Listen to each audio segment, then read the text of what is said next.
AI ads. It's something I've talked about a little bit. A couple months ago, even made a video on the AI dog ads that everyone was getting served. We ended up ordering a couple. Of course, didn't resemble anything even close to what the ads were claiming, because obviously it was never going to. The ads were fake. And unsurprisingly, the problem has only gotten worse. I am now inundated with AI ads, and it's been basically sweeping through like a plague.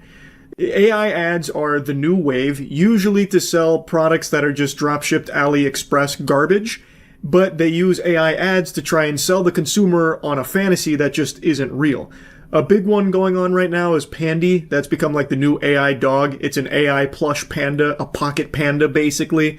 There's a YouTuber who just made a video covering the whole thing. I'll just go ahead and play a couple clips from that. But this isn't the main one I want to focus on. This is just another example of it. You know the one looks like a cute little panda moving like a real animal, but it's actually a robot. So you don't have to feed it, clean up after it, or worry about it. And hey, if it's on Facebook and YouTube, it must be legit, right? The photos of the toy look different from the one in the ad. Scroll further, and they have celebrity posts from Twitter, but they're just static images, no links to actual accounts. And if you reverse image search them, surprise, they show up on other scammy toy websites selling the exact same thing under different names. Advanced AI Plush for $29.99, and if you take one of the more realistic images and run it through an image search, you can find the exact same plush on AliExpress for anywhere from $1 to $10. This is the new big scam. This is the hotness, the meta. They take a very cheap dog shit product from AliExpress or wherever else, and then they make an AI commercial for it, where it has all of this footage that obviously isn't real and the toy doesn't actually do, but it's convincing enough to some people that aren't paying them enough attention or just don't know AI commercials exist. These have been very effective, pretty successful from everything I've been able to tell. Because just imagine, you're like in your late 60s, you're scrolling Facebook, reading about 5G blasting your nutsack with alien juices, but then all of a sudden the Pandy ad plays, and you're like, oh, that's cute, maybe my grandkids would like it. Then they make a purchase, and then what shows up is basically the shit that you get at the kiosks in the mall in the late 90s. It's nothing impressive, but it's very smart, deceptive marketing tactics, and they are everywhere. It doesn't seem like there's like a real vetting process for the advertisements that play on most major websites, so they are getting swarmed by AI ads right now. And the one that Matt just put on my radar is one called Baker's Semen Booster or something like that. Semen X, fucking Weapon X of semen enhancement. And their big marketing push right now is AI generated ads for it. Also, there's like 5 different websites that get tied to it somehow. I've been all over the place. And when Matt told me about it today and showed me one of the ads, I came home and immediately got served one as well. So, like, I must have been listening. Fucking Baker's, they've tapped into the mainframe here. But yeah, it's a pill that improves your seed volume as well as a flavor booster. So they cooked up the Manhattan Project of nut, and they're making AI pushes. Let me go ahead and show you one. Apparently this is the one that's been running all over Reddit. Bakers.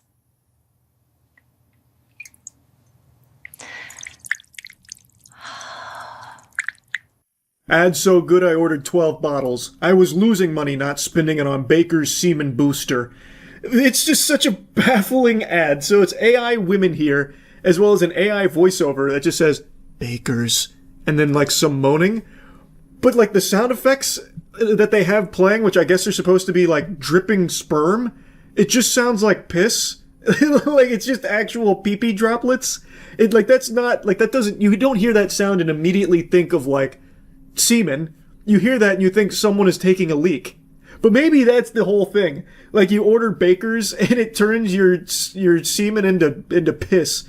Like Jesus turning water to wine. This right here is the ad that's playing on a bunch of YouTube videos. It's good, better Baker's. And it's an AI image of a woman who's wearing more and more pearl necklaces as it approaches Baker. And then you go to one of their websites, and it's a bunch of mumbo-jumbo on here, and then towards the bottom they start once again leaning on AI to generate images and then just slap Bakers on top of it.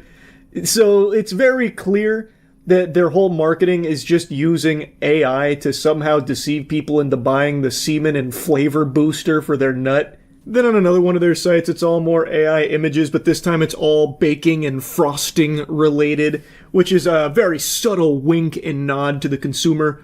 This section actually had me giggle right here, though, the baker's flavor boost. It then goes in about, like, pineapple juice and how, like, the baker's formula adds pineapple stem extract to enhance your flavor.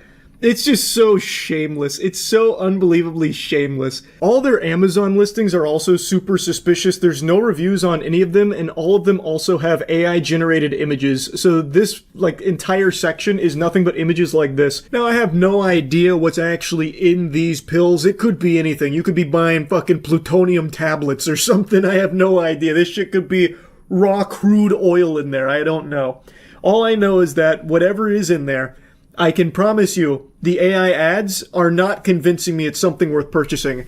If I see an AI advertisement for a product, the immediate assumption, and it is the correct assumption to make, is that the product is fraudulent, it is a scam, and it is somewhat dangerous. It's gotta be. Because why else would you be making fake advertisements for it? We're seeing this becoming more and more common. It's been big with toys, like with the AI dog and the panda and stuff, and I think the reason is obvious because it targets a very huge market, which is kids, as well as parents that are maybe shopping for their kids. So if this floats across there, they're likely to see this and be like, wow, that's really impressive and it's really cheap for that kind of tech. I'll buy it. Meanwhile, what they're actually buying is like a $1 Alibaba drop-shipped piece of garbage. It's very, very effective. And now it's not just exclusive to toys. Now it's infiltrated supplements and things trying to parade themselves around as health, supplements and benefits, that kind of thing, using fake people, fake advertisement, all AI generated in order to try and sell you on it being something that you should buy for your own health. It is very concerning, this direction that it's all heading. I'm gonna say it, I'm gonna be real brave. I think AI marketing should be illegal. I think it is deceptive and fraudulent by its very nature because it's not real. If your product can do all the things your AI ad is claiming, it shouldn't need AI to show it doing those things. It should be able to do them in the real world, real life, and you should be able to put that in your ad, the real thing, not some AI rendition of it. As with the dog, as with the panda, the actual product you buy does not do any of those things that the ad is showing it doing. Thus, it is, by its textbook definition, a misleading ad. It is scamming you. I really think there needs to be a crackdown on AI advertising. It's a very concerning direction that all of this is heading. So, like, with this Baker's Turbo Wumbo Volume Booster and Flavor Enhancer, having AI ads to show you these things is so weird. It's just so fucking peculiar. Again, it makes me not trust it. I don't know anything about this brand or anything. I think it's weird that they have multiple different websites, all in slightly different variations, but all of which use AI on there. I think that's very odd, and I think them using AI to try and sell you on it should be something that raises big red flags as, like, this not being a trustworthy brand. Anyway, just wanted to yap about this a little bit. That's it. See ya. When it comes to internet trends and memes, I am very, very far behind the times. I had learned about Big Chungus only a few weeks ago, and apparently it's been dead for like a year now. But that being said, I'm pretty goddamn early to the newest one that's taking over Twitter called the Bottle Cap Challenge, and the only reason I was made aware of it is because my favorite martial artist, Donnie Yen, participated in it. And this challenge is just taking the fucking internet by storm. Not only did Donnie Yen participate, but my fucking boy Vasily Kamatsky, the king of slapping, the god slap, also participated. Let me just show you what the Bottle Cap Challenge is.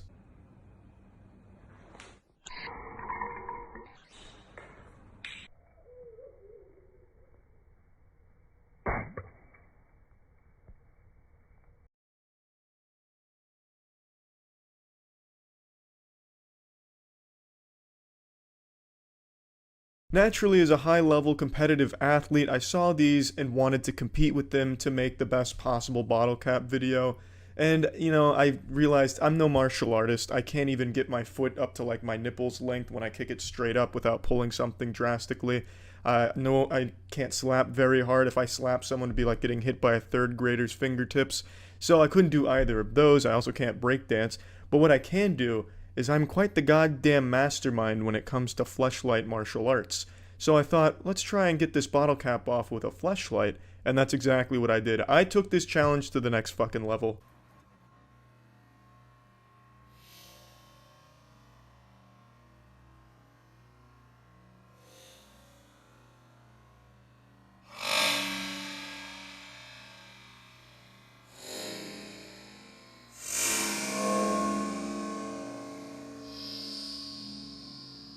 This was actually my third attempt. The first two didn't go nearly as well. I wasn't too pleased with the marksmanship I had displayed in the first two, but I'll share them with you anyway so you can see the process.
What's up everybody, it's Critical. I'm playing Phobia, the Fear of the Darkness, for the PC. Let's do this shit.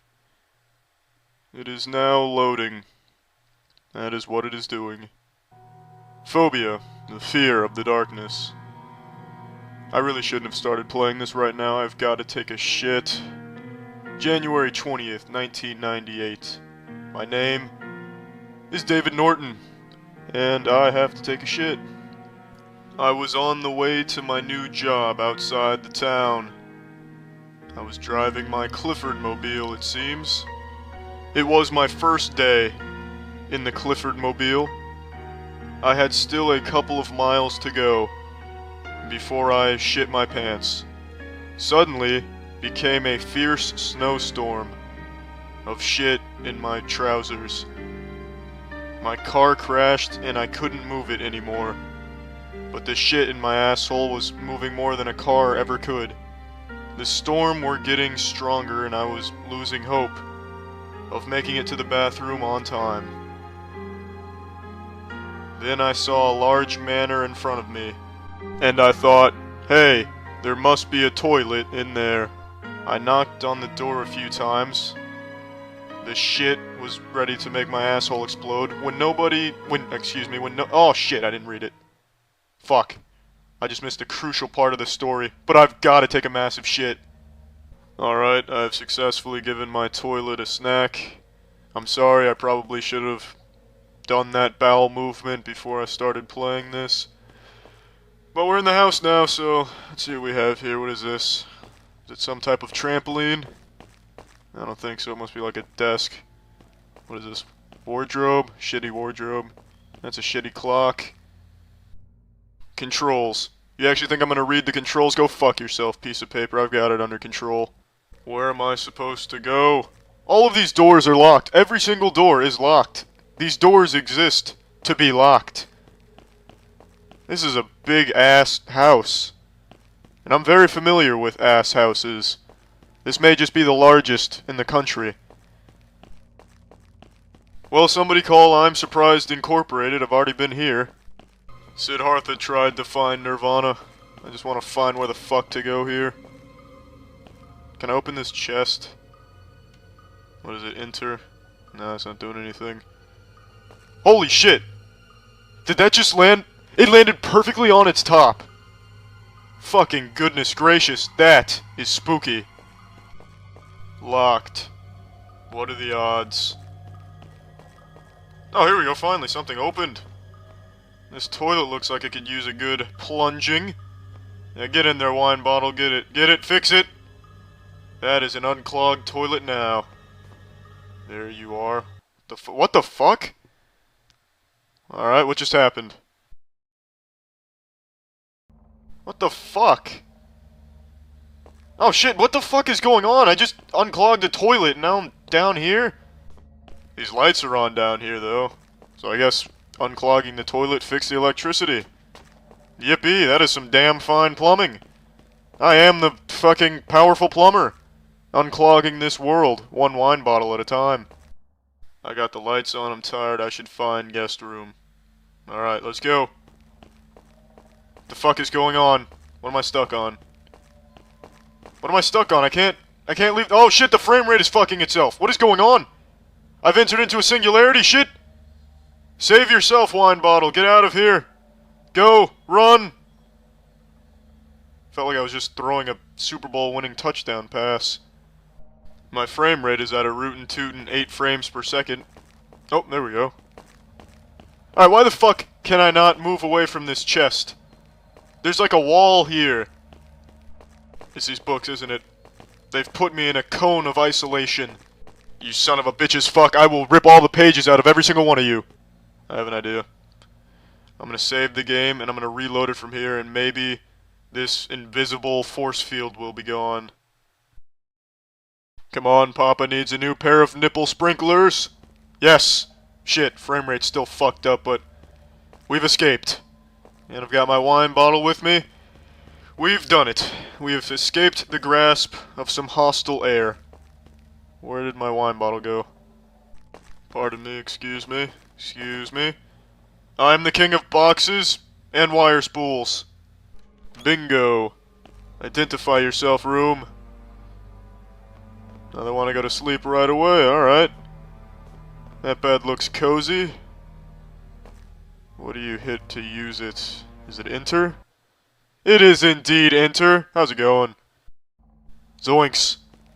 The lights are off again. And I already unclogged the toilet. Somebody must have went upstairs and tried to flush a tank down the drain. Oh, who are you? Where are you going? Oh, fuck. They just slipped and fell. There's not even a wet floor sign here. That's just dangerous. That's a safety hazard. Goodness, I hope they're alright. They really ate it hard. I'm surprised their titties didn't get mummified on the way down. He really took it like a champ, though. I mean, he didn't say ouch. He didn't punch a kangaroo in the pouch. I'm gonna save real quick, actually. I don't want to get stuck on the air again and then have to go back to the earlier save. Anything upstairs? I've already been all fucking over. Oh shit, door opened. Are you cold? Do you need a blanket there?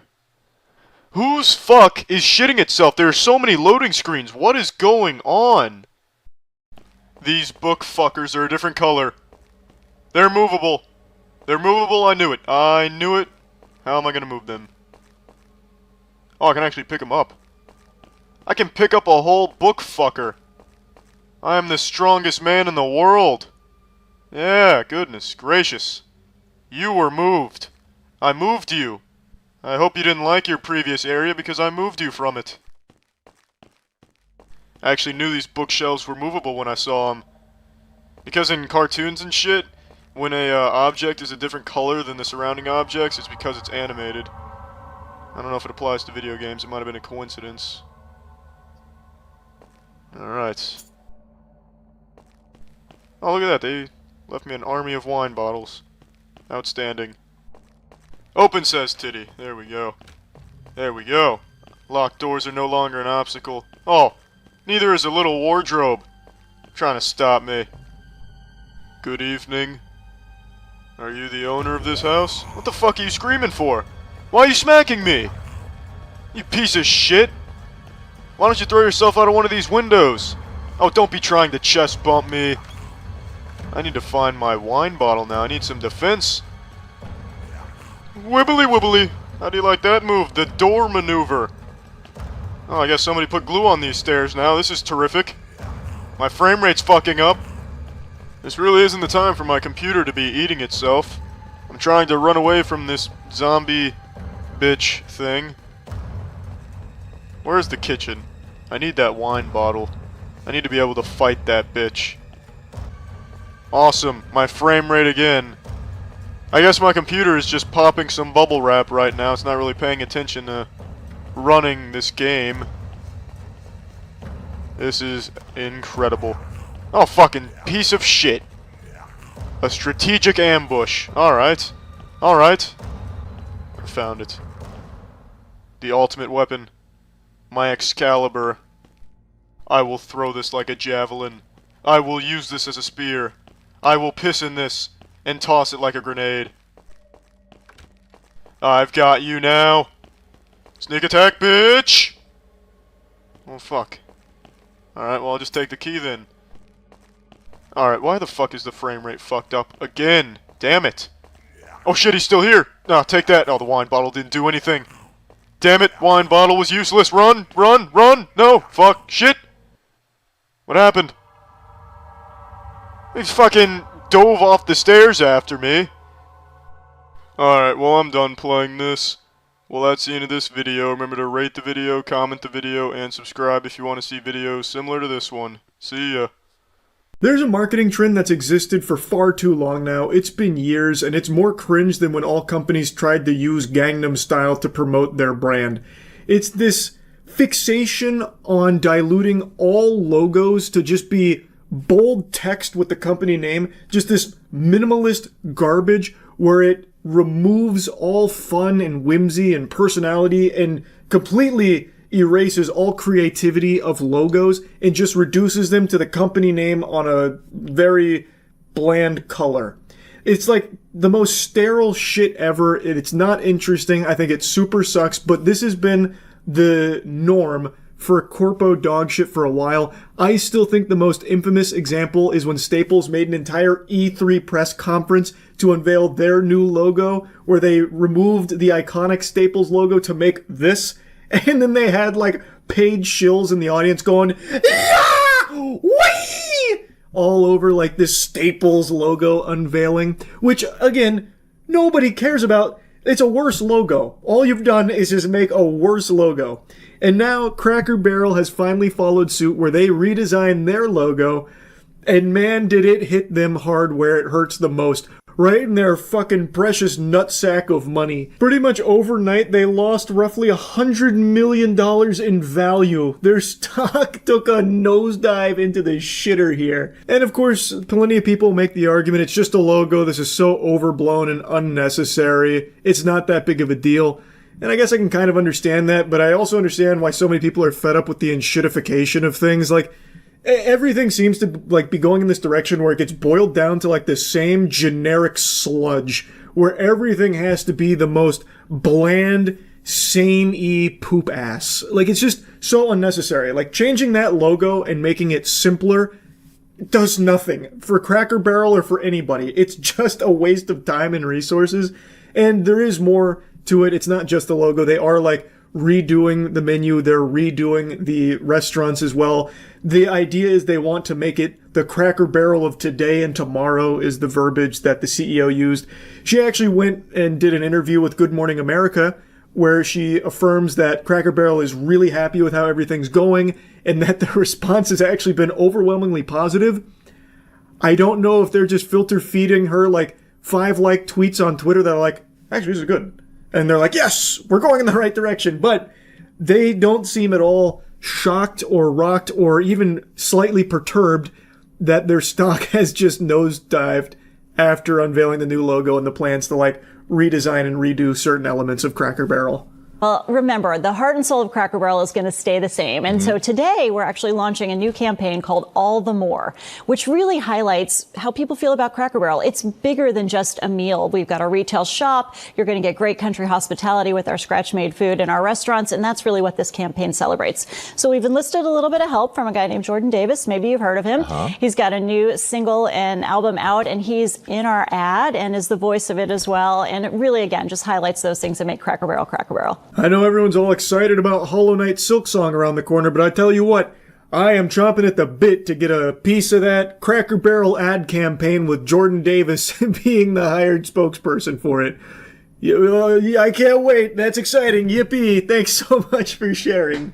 Basically, this whole interview is her just trying to reassure people that the Cracker Barrel they love is going nowhere, even though they are redoing the inside of the restaurant, even though they are changing the menu and redoing some of the dishes, even though they are changing the logo, And even though they have redesigned their philosophy to be more about the Cracker Barrel of today and tomorrow as opposed to the Cracker Barrel of the past. But other than that, like, everything's exactly the same. Is the food changing? The food. Well, here's what I'll say about that. Innovation has proven to be really great at Cracker Barrel. People are loving our new menu items. We're reinvigorating our dinner menu. And a lot of restaurants are leaning and going back to nostalgia, things that the customers are really comfortable We never with. left it. Yeah, you never left it, but you're changing up. You're kind of going a different direction. Why is that your strategy? Yeah, because the Cracker Barrel needs to feel like the Cracker Barrel for today and for tomorrow. And again, the things that you love are still there. We need people to choose us, and we want people to choose us because people love this brand. People love this brand, which is why we're changing it. It's just, I don't know, it feels really contradictory because, like, this is all about her saying, like, no, everything that makes Cracker Barrel is going to stay the same, you know? We never left nostalgia. Except we are leaving nostalgia. We're modernizing. Like, her whole spiel here, like the entire pitch, is about why the modernization of Cracker Barrel is a good thing and it's the right direction to go for the company. The changing of the menu, the new food, bringing back like some old food. She mentioned like a meal is coming back, or I don't recognize the meal by name. I've only been to Cracker Barrel like maybe 10 times in my life. Actually, all of which have been a pretty decent dining experience. I've never actually had like a really bad time at Cracker Barrel. It is kind of cute as like this old-timey experience. But what she's insisting is like that experience will still be there, but modernized. But that clashes. I don't know how you could modernize an old school, like old style experience. Like that would clash by its very nature, I would think. Like if you're improving the food, great. I never had any big complaints about the food at Cracker Barrel, but if you want to introduce more high quality cuisine options and just upgrade it, that's fine by me. Let it rip. I just don't know why that also means you have to redesign like the entire like brand identity and whatever. To me, it reminds me of what video games have also been doing for a while now, which I fucking hate, and I'm always the first to spit on this, where a new entry into a franchise will have the same name as another entry in the franchise, and it grinds my ass so hard. Like Call of Duty Modern Warfare, Call of Duty Modern Warfare 2, and Call of Duty Modern Warfare 3, that's actually 6 games I just named right there, because there's 2 of each, and they are so different. So Call of Duty Modern Warfare is different from Call of Duty Modern Warfare. Call of Duty Modern Warfare 2 is different from Call of Duty Modern Warfare 2. Call of Duty Modern Warfare 3 is different from Call of Duty Modern Warfare 3. Like, you see the problem? Like, I hate that shit. I'm going off on a different tangent. Stop me now before I start getting out of control with the ranting.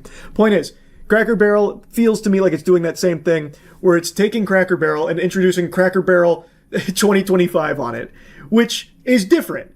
But she's insisting that it's the same, so what's the point in trying to present it as different? Like, just go ahead and make a marketing push that's like, hey, we upgrade our food, we change these things around, we added new things to the gift shop, some more modern items, we repainted things inside to brighten it up, that kind of thing, whatever. Another thing she mentioned is they're changing the chairs to make more comfortable chairs.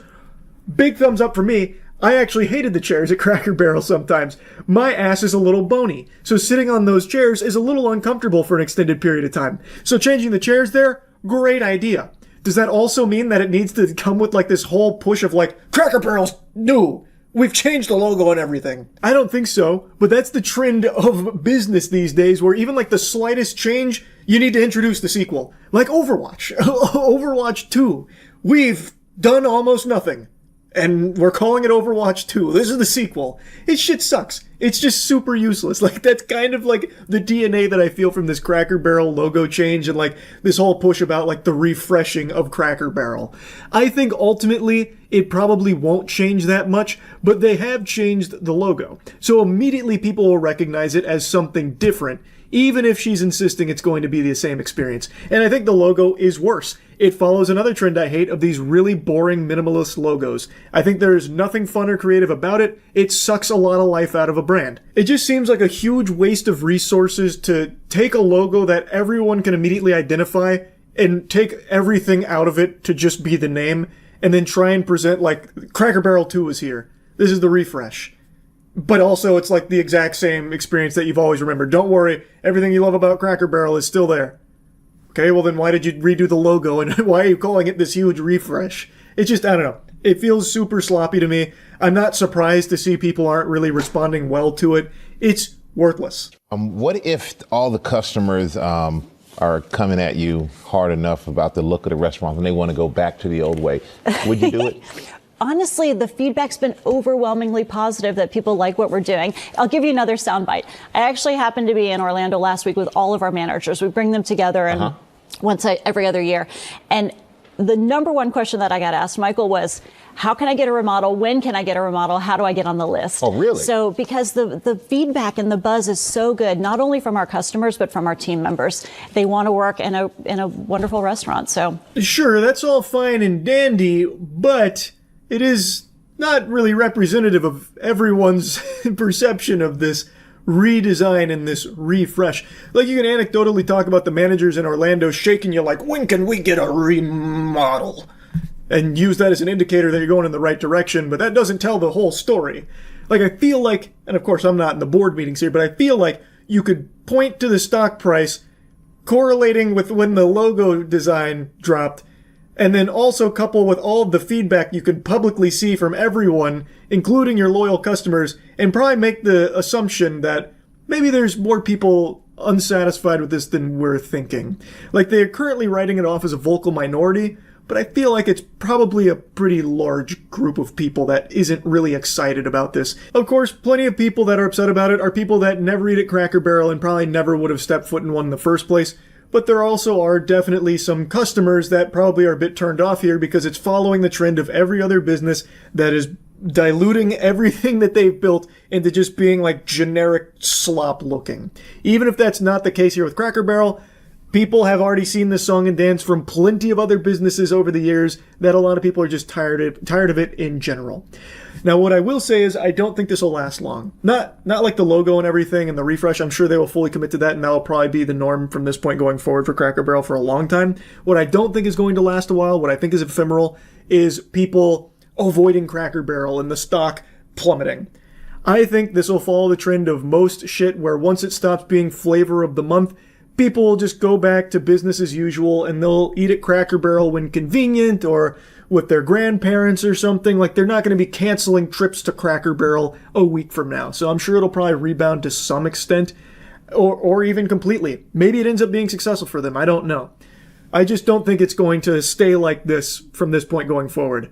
But I guess I could be wrong about that. Maybe people are just like, you know what, fuck Cracker Barrel for this, and they're done with it. That's possible. I just find it unlikely because that almost never happens. For any business, really. Anyway, though, just wanted to yap about this. That's about it. See ya.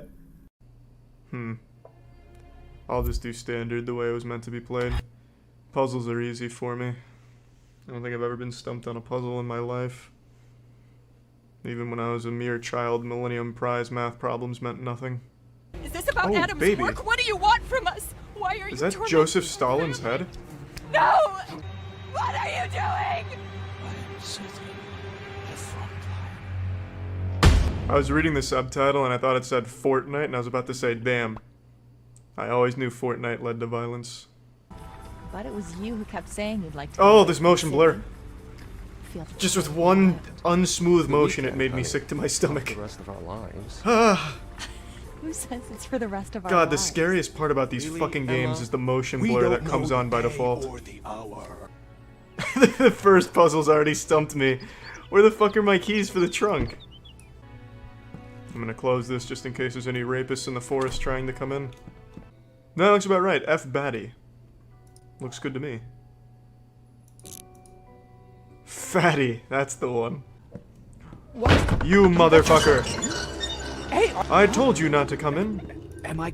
If I tell anyone about this, I'll end up in an asylum. What? Why? That's perfectly reasonable. Hey, I saw a man in my house and he ran away. God, if anyone heard that, they'd think I'm a fucking lunatic. He doesn't know it's a ghost, though. All he knows is that there was a man outside, and then a man inside. He knows nothing about ghosts or spirits. I don't know why he thinks that's so unreasonable. Now we have fucking haunted drawers now? Jesus. All just because one magician got his throat slit in this house 50 years ago. There he is. That goddamn hooligan's playing flip cup down here with his boys. I see a face. Of a man. Ah, take it back. It was a boy the whole time. Nope. I'm expecting a jump scare coming back through here. I called it. You pussy boy. I knew you were coming. Actually, it kind of looks like black licorice. A little bit. Except a lot tastier. He's upstairs. What does he want from me? You stay away from my wife. I'm the only one she's allowed to beat. Stay back. You prankster, get out of my house. Keep away! Why are you purging? No! Oh, jump scare. I'm not ready. Don't do it. Oh, I'm a virgin. Ah, good lord, baseball bat!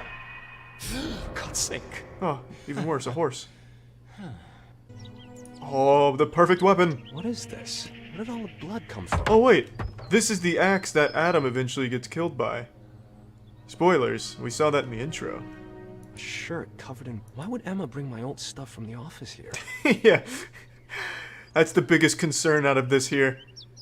Bloody shirt, blood on the walls, blood on the floor. Why would Emma bring my books outside? She knows that'll make them rot faster. A quantum localizer.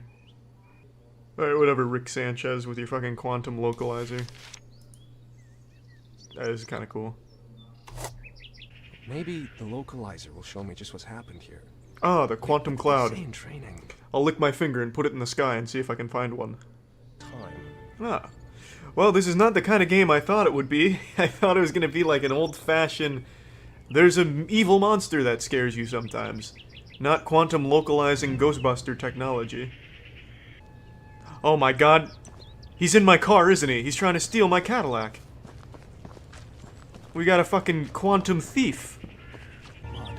I'll try to find more traces. Do we have a quantum microphone we can talk to him with? Find out what happened here. Because it looks like he's just sitting on a pile of dirt and with this anthill here. We should definitely tell him to get the fuck up. To make the quantum cloud visible. It's a Otherwise, ghost it's bride. thing. She must have been stood up on her wedding day, now she's mad. The interference is too strong. I'm shooting, what, a photon blast at it? Oh, an EMP charge, of course. Alright. You may have been stood up on your wedding day, but now you're getting vaporized. No need to thank me. Bang. Blast him! Sounds like I'm playing an old There's Atari the game. anomaly. Now I have to charge the The science blasts aren't working. I did it. Get stabilized, Someone's here motherfucker. recently and used this rope. What Try to rope? find more traces. What is this? A dog taking a shit? A duck man? What? It's like a duck face with the body of a small man? Twerking? Having a hard time. I'm no quantum scientist nor quantum theorist, but that just does not look right to me. Your wife cheating. Yeah, this is her bending over for the other man who I can't see because he's not gone quantum yet. That's a nice ass. That's a quantum ass. Emma, you won't believe what's going on outside in the quantum realm. I think Ant-Man's doing doggy style in our gazebo. I feel like Dib from Invader Zim right now with all this kind of paranormal gadgetry. Headshot. Oh. Fucking blasted. Oh, there he is. No scope. Ooh! Going for a high score. I'm here to help you. God, who could have done this? Oh, good This lord. wasn't just some poacher. They got one of Santa's reindeer. What the fuck is that? C4? Christ, Adam, get out of here! It's a quantum C4! Run! Coming from... Hopefully we bought a diffuser this round, otherwise the terrorists will win. Emma, you won't believe what I found in a barn outside. The Soviets sent a bomb in a deer. Boom! Jesus, woman. Oh, I'm gonna Emma! have a heart attack. Are you a prankster? Cool. If it's a rabbit, I want it for dinner. And She stew. pulls his father's head out of the hat. Idle all the time. She doesn't even look pregnant unless she's having the baby out of this fat ass. I'm just pregnant, remember? But if I can't help you, Painting I'll ask physics? questions. This is why I play horror games? Speedrun. No. And did you give them our new number? Emma, shut the fuck up. Look at my I mean, it's speed. the government. They even know the angle you're tilting your head at. Alright, I think it's all good, Emma. Nice even spread. Ever thought about... Oh my god, it's Johnny Depp in a Tim Burton movie. What a beautiful picture of him. God. Wow, this place is really coming along nicely. How's my painting? Why did they have me painting this wall if we just put wallpaper over it anyway in the end? I can't help but feel my painting talents were wasted. Unless I painted each and every one of these flowers. Emma, where are you hiding the phone? Is it in the attic? Emma, you know I can't find things by sound. I only ever use one earbud. Whoever's on the other end of this line has incredible patience. You will be rewarded. Emma, where do we hide our phones in this house? Hello? Hello? You've reached the Quantum residence. So, this is it, boss. This is the moment when we start... Speak up, I can't hear you over the radio. Bottom. I am pumping dick on this little cipher here. Maybe I could have been the one that cracked the Germans' code back in World War II. Bottom drawer of the device, alright. Right, now I just have to plug that in using the right order. Oh, I can even see the order in the background. Okay, so A, F, G. That was cute. You like that one, Abraham Lincoln? That make your panties a little wet, eh? Not exactly a puzzle. It told you what to do the entire time. Let's see if I can actually solve a puzzle. What's this? Looks like a message encrypted with an... Hopefully this isn't anyone's Amazon code gift card. Otherwise I'm hacking in directly. It's right in front of me, I know it. Yes, I'm currently solving it, Adam. You're not wrong. It is right in front of us. Think, Adam, think. There. You've cracked way more complicated codes. Adam, shut the fuck up. We've cracked it. Table. Trust me. 133 mile per hour police chase ends in total chaos. Is everyone okay in here? At 133 miles per hour, I would wager probably not. That's like de-atomizing levels of speed if you crash. Everyone's okay. It's a must-watch? Okay.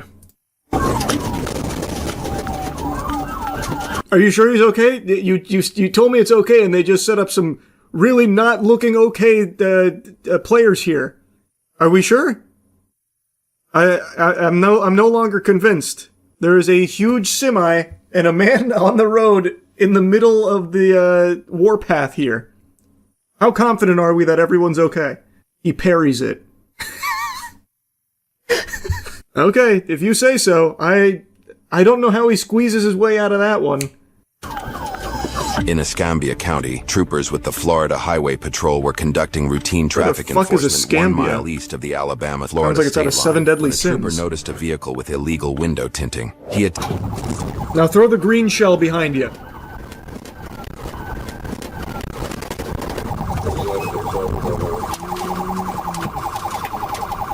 Man, he's spinning those tires.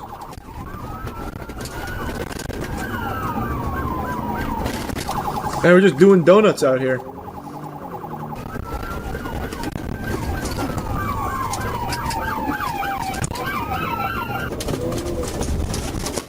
Man, oh, good lord, how many officers are in there?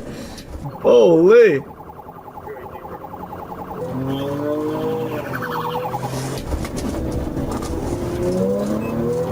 That sign just barely got away with its life.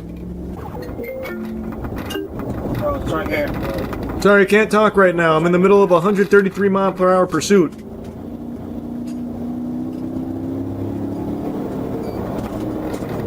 Oh. Oh, they're scaring him. A pit maneuver at that speed would probably send that fucking car to space. Before I went about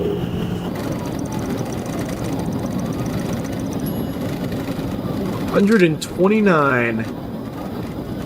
A casual stroll.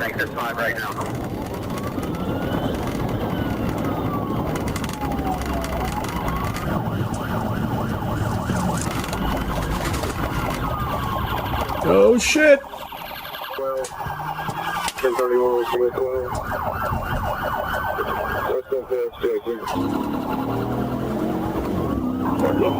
Oh, there's not a whole lot of space there. Yep, he's gonna have to go in the grass. Oh! Shit! Oh, whoa! Was that on purpose, you think? I bet that guy was just like peeking over like, man, what's the holdup up there? Son of a bitch! Holy!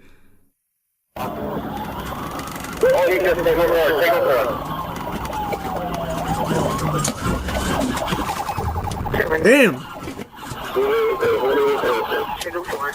Oh, maybe the 133 mile per hour chase starts now on foot. That guy was zooming.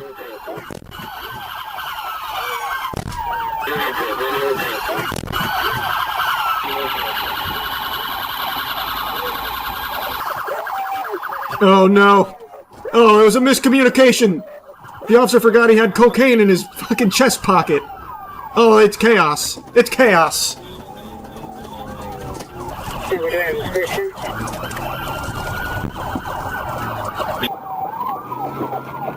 Bravo, Mike. Looks like a gray shirt. Oh, what a disaster. Everything that can go wrong is going wrong all at once. No one hit the brakes in that guy's car. Now it's going to just go all the way to the other side, cause an accident. Oh, boy. Yep, there she goes. Oh, God, officers exchanging paint with it. Oh, boy. Escambia, come on. What are we doing? That is... Oh, good heavens. Jesus Christ. Send the dog! Send the dog! Danger, moving. Oh, God. Oh,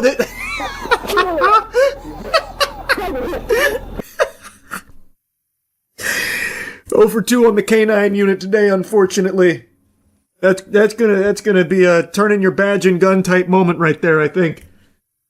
Attacked one of the officers and then went straight to the something over there by the tree.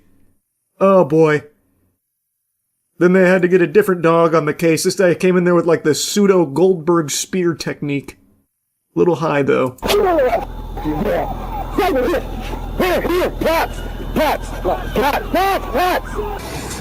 Oh, this is the officer that got bit? 10-15. This officer that got bit. What the hell happened? Did he also get like a confusion debuff or something as well? Because he has been like in a trance-like state ever since. He's so stunned. Can't believe Ace did that. Yeah, it looks like everyone was okay. What do you know? Good news!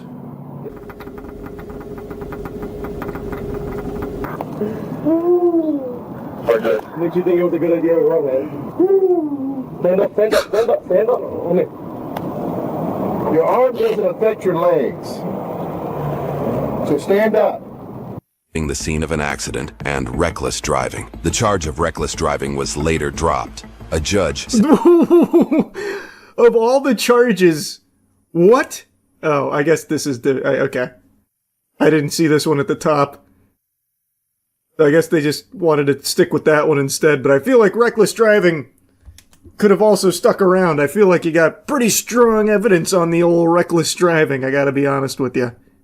Working through the system when he was arrested again on December 4th, 2023, this time for murder and attempted murder. According to the arrest report, Isaiah and his brother allegedly met a group of 3 men to buy an ounce of marijuana. During the transaction, Isaiah grabbed the weed and ran while the victims gave chase. After the victims rounded a corner, gunfire erupted, leaving 1 person in the group dead from gunshot wounds. Isaiah also bragged about being internet famous due to running from the cops and being bit by a canine.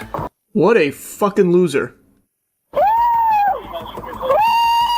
Isaiah and his 18-year-old brother, who was accused of firing the shots, were both arrested and are currently awaiting trial without bond. Isaiah Colley is innocent unless proven guilty in a court of law.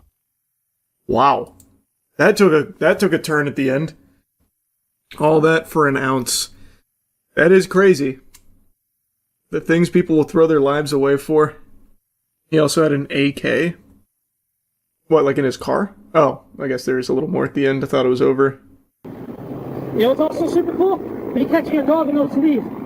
Man, you just gotta let that go, brother. Accidents happen. It was the heat of the moment.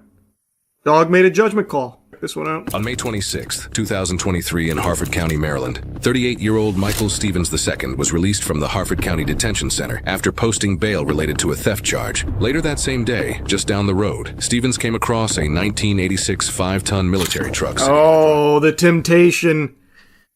Oh no, the stars were aligning. And decided to steal the vehicle, triggering a pursuit. What a great day. Deputies had seen before.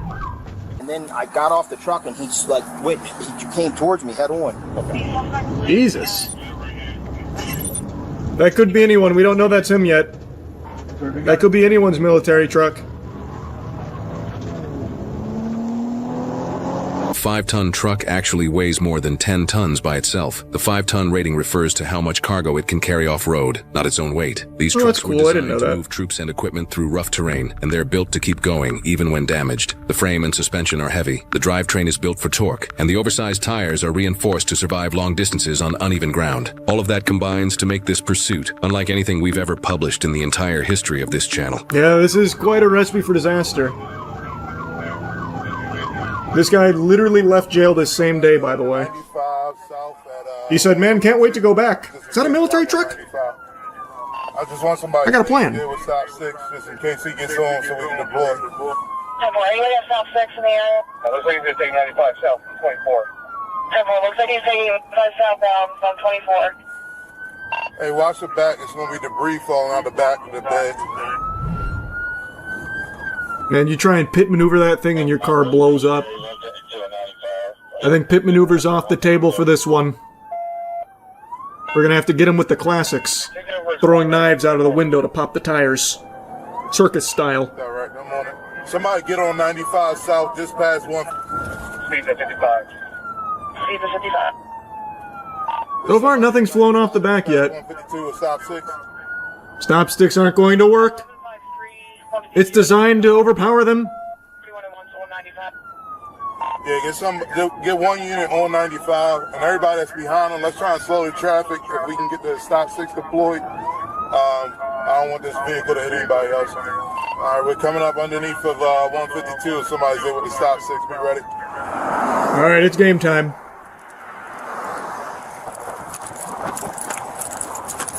Good hustle. Nice. Excellent speed. Good work. Coming up on Stop 6. He's cooked now.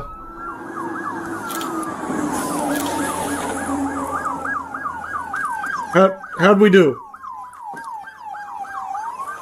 Looks like you hit one time. We got one tire. Not bad, not bad.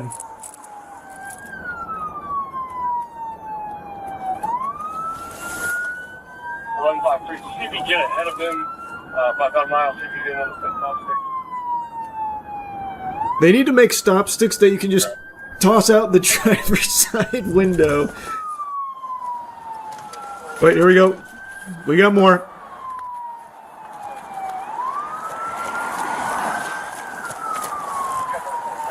Phase 2 boss fight, yeah.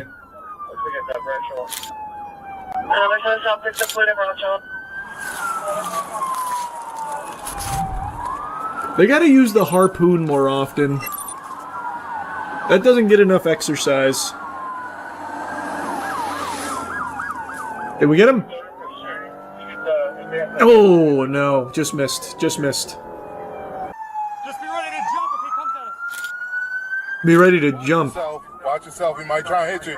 Get on the road. Get on the road. Get on the road. Oh, wow. Wait, he actually is just going for... Oh, my God. He scared him away. Where are we heading? He's swerving a little bit. He might be getting tired. He's falling asleep. Unit up. A couple units up ahead with the Stop 6. We'll head to Jersey Wall to keep y'all safe. Let's try a different tactic. Oh, wait a minute. Oh, shit!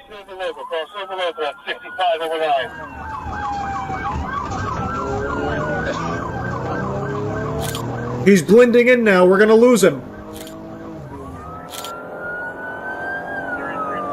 Luckily, we still got eyes on him. Don't let him get too far, though. Where is he? We're past White Mountain. I lost him. At 695. How far ahead are we?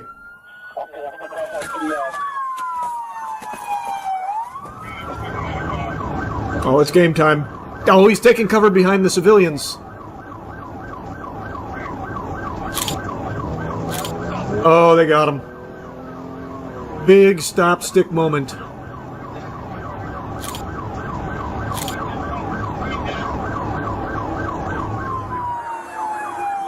What was Squad 2 doing?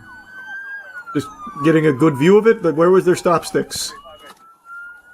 Continuing 95 at 695 exit. What did he try to do? Like activate Sharingan or something on him to scare him? Like, I didn't see any stop sticks. What was Squad 2's plan?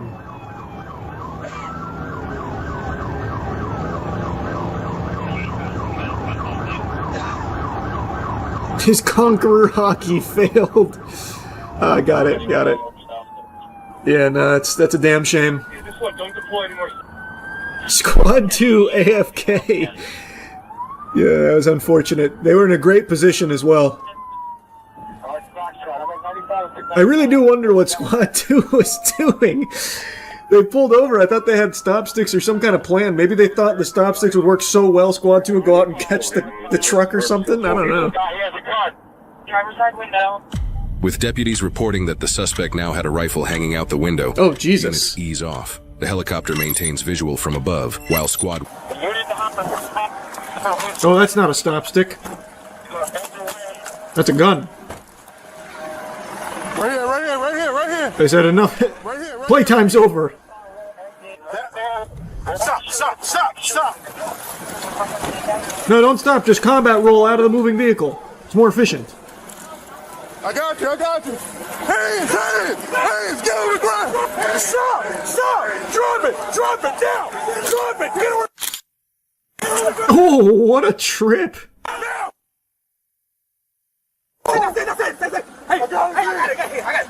Stop reaching. That officer actually saved his life. What is he doing under his shirt? Tweaking on his own nipples? What the fuck was that?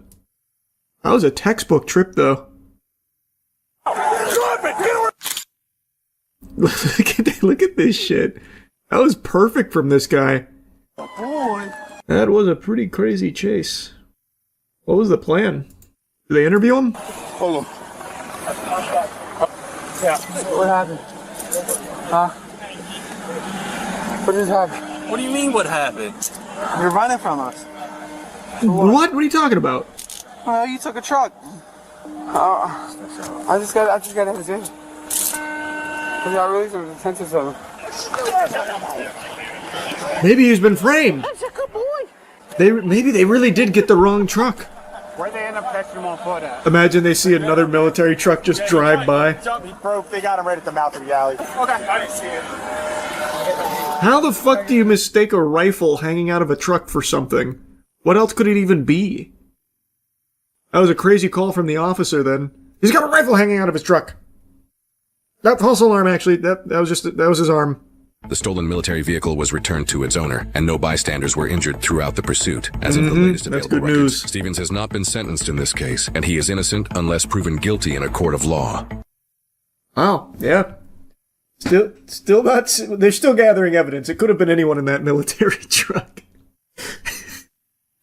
Huh. It's a tricky case. There's a lot of factors to consider. Maybe he really was framed. That would be perhaps one of the most unbelievable things to ever unfold in human history. Will I get scared? It's pretty unlikely. I'm not expecting a whole lot from the game, but I do like the Blair Witch property. Especially the one with my boy James Allen McCune as the lead. I think that's the better version.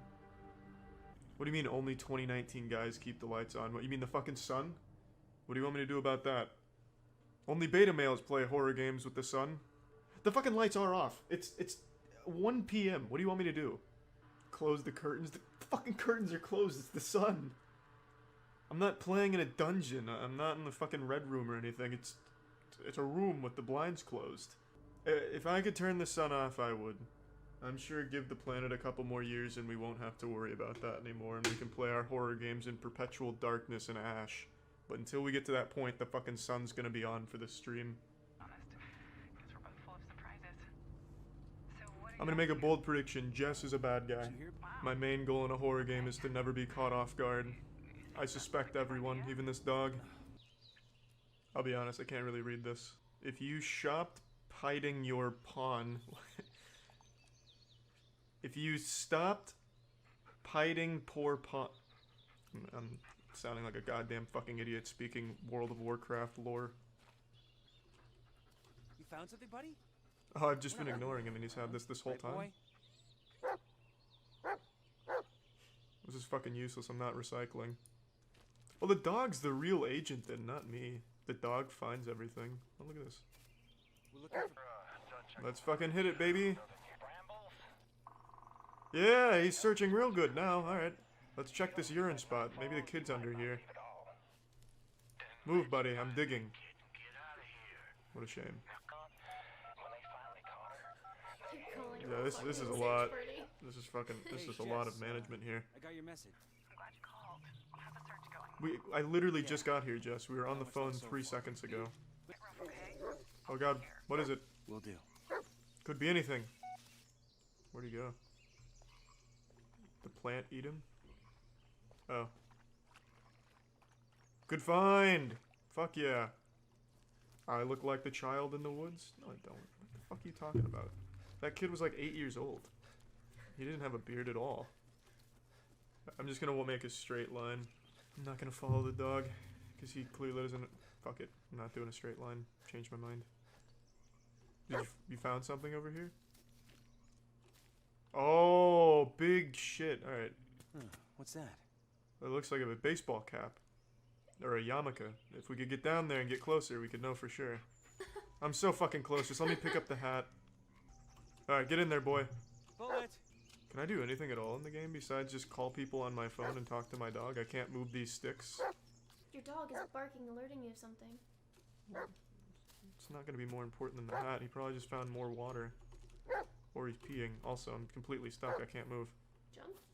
There is no jump button. He hasn't learned that ability yet. Boy, help me. I'm stuck in the trees. The Blair Witch has got me in a trap. I genuinely can't get out of this. Is this where the search party ends? How in the fuck? Why am I even here if I get stuck on a goddamn hill in 2 trees? Why would they recruit this man? Bullet, please. Get the fire department. I'm stuck.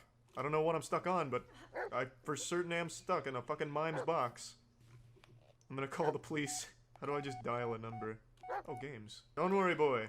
I'll get out of this eventually. A little bit of input lag here on this Nokia. I used to play the shit out of Snake in high school, but it didn't lag like this. Here. Well, alright. Maybe the pizza guy can deliver and give me a hand. I can't get out. I'm gonna call the search party. Can anyone hear me? I'm stuck. Can anyone help me? Hello? I'm stuck. If there was simply a jumping button, or really, you know, anything. Well, hold on, try crouching. Oh! I'm a genius! Watch you be more stuck. Fuck, I just went right back. Oh no, we're good. Don't worry, Bullet, I freed myself. Where are you, Bullet? Found you.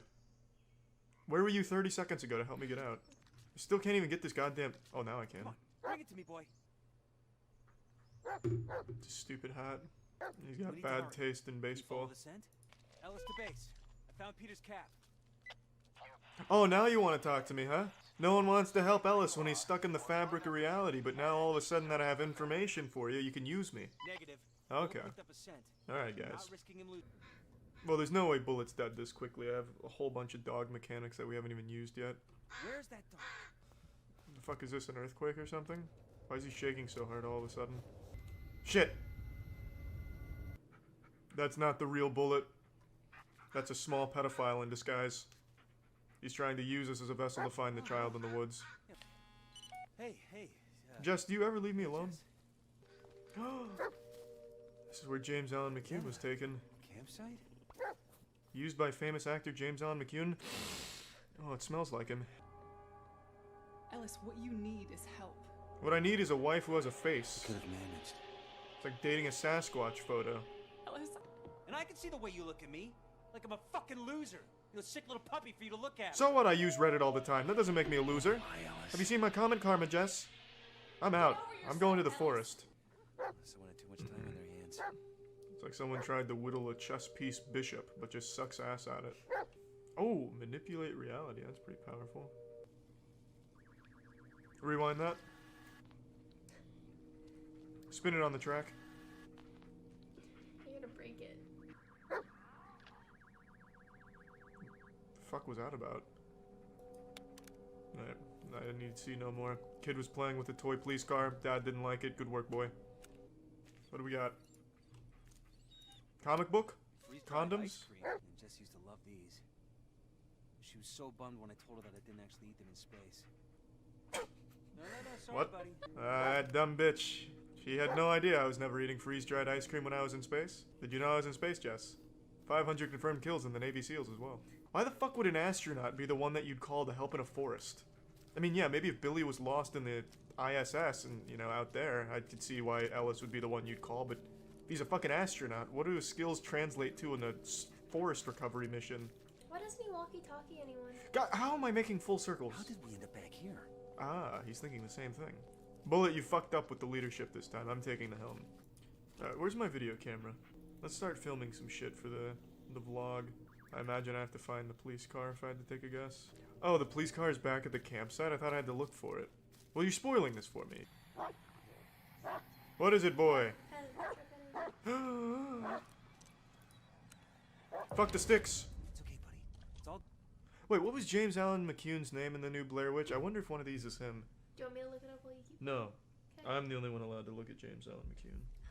They say if a woman looks at him for too long, she immediately falls in love with him. In Blair Witch, he played James. Well, that's easy to remember. Ellis to base.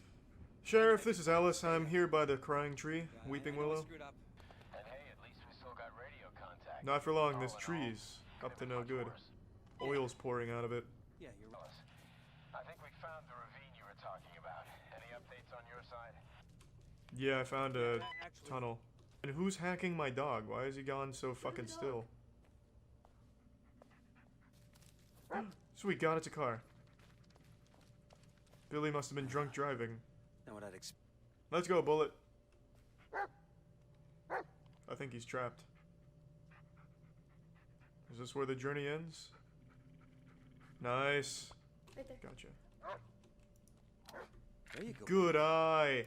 The red one you can manipulate. So he was kidnapped. There's something interesting about that word, Peter. I found a tape. It shows the man who did it. No, it doesn't. It shows his arm. And his fascination with Wiener. And the boy was going into that hideout down there, which I already knew the code to. Shot around here somewhere. Right here. And he dropped the ball. Let's get that camera back out. In danger, and we're the only ones who can help. Not true, there's an entire search party looking for him. And they're all capable. Fuck, I've lost him in the tall grass. Bullet! Fuck. Where are you, buddy? I can't find him. I'm about to get in a goddamn Pokemon battle. Where is he? Chase you. Bullet!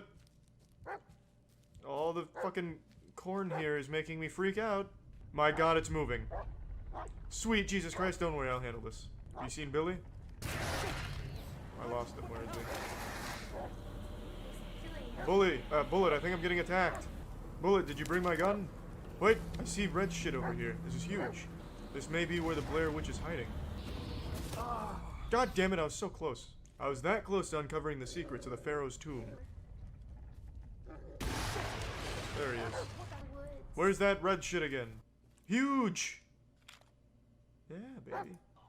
Oh, he thinks he's being gang stalked by the government. I found him! Good eye. Well, what did he do? Throw a stick at me that time? How the fuck did you get up there? God, how far away is he? What the fuck? There's this weird white tree over here. You know which one I'm talking about? Yeah, the Tree of Knowledge, where the first sin occurred. I'm coming, Sheriff. Yeah, this is definitely not the right way. There's an invisible wall. Can't you just tell him? Oh wow, I made it. Landing, where are you? Still under the tree. So am I. What? Are we talking about the same tree? White, leafless, black vines all over? Nope. You're right, this is the wrong tree. I'm close to finding that kid. Just get a helicopter above the forest, drop a ladder, let's get out of here. You there? Oh, the big tree's back. This time I'm ready for a fight. I actually don't think looking in the direction of the dog is the right way. I just need to look where it gets really bright. This is no time for... Yeah, it is time for a text message. What's up? Well, well, well. Look what we have here. 8:30 p.m. on January 7th. The sacred date that was prophesied by the Conformity Gate enthusiasts as being the release date for the secret 9th episode of Stranger Things. The real finale. But bad news, sports fans. Still no pickles. Episode 9 is not here. Still seems to be misplaced. Perhaps they're scrambling to get it to us right now, or maybe this whole thing was a load of big fucking baloney. And in fact, if you check the Stranger Things Instagram account, The Real Dirty Dan, they are even seemingly trying to squash it themselves. All episodes are now streaming, like they're all available. There is no episode 9, despite the multiple days of cope, people coming up with crazy evidence to suggest that there's a secret episode, and this is all part of the Duffer Brothers' genius scheme. It's Vecna's final ploy. But now, as the sun sets, reality begins to wash over Conformity Gate like a plague, where they have to come to the hard realization that the Duffer Brothers just kind of fumbled. that's about all she wrote there, or all she didn't write when it comes to the Duffer Brothers, with all the fucking plot holes here for season 5. And it sucks. You know, it doesn't feel good. It's not like I wanted to say I told you so. Now, of course, I'm not above doing that. I'm 5'6". I'm barely above this desk right now. But, you know, I did tell you so, as did 98% of the people on this planet. But that 2% that really latched on to the titty here of Conformity Gate, it was a sizable movement. Like, thousands and thousands of people. It got big to the point where a lot of people genuinely did buy into it, thinking that there's really a legitimate possibility that there's a secret episode airing tonight. But that's just not in the cards. That was never on the table. Something similar happened with Sherlock, apparently, but I don't remember that. What I will say, though, is that some of the theories were very entertaining, so at the very least, I think some people at least were able to squeeze a little bit more joy and whimsy out of this whole Conformity Gate thing, in lieu of, like, a disappointing finale. And like I said, it's not even the worst finale in the world. It did what is oftentimes the most unforgivable sin, and it was mid. It was just okay at best and left a lot to be desired, which is oftentimes worse than just being outright fucking terrible. So, a lot of people were trying to come up with an explanation that isn't just like, it's a little flat. And in doing so, I do think they cooked up some very interesting, thought-provoking ideas. Most of them, though, however, I do think we're just really grasping at straws. It's coming out January 7th because if you look at this clock and then close your eyes and then fall asleep and then hit yourself in the head with a sledgehammer, you can start to connect the breadcrumbs that the Duffer Brothers have very intentionally, subtly laid for us to find. Oh, it's chef's kiss. It's great.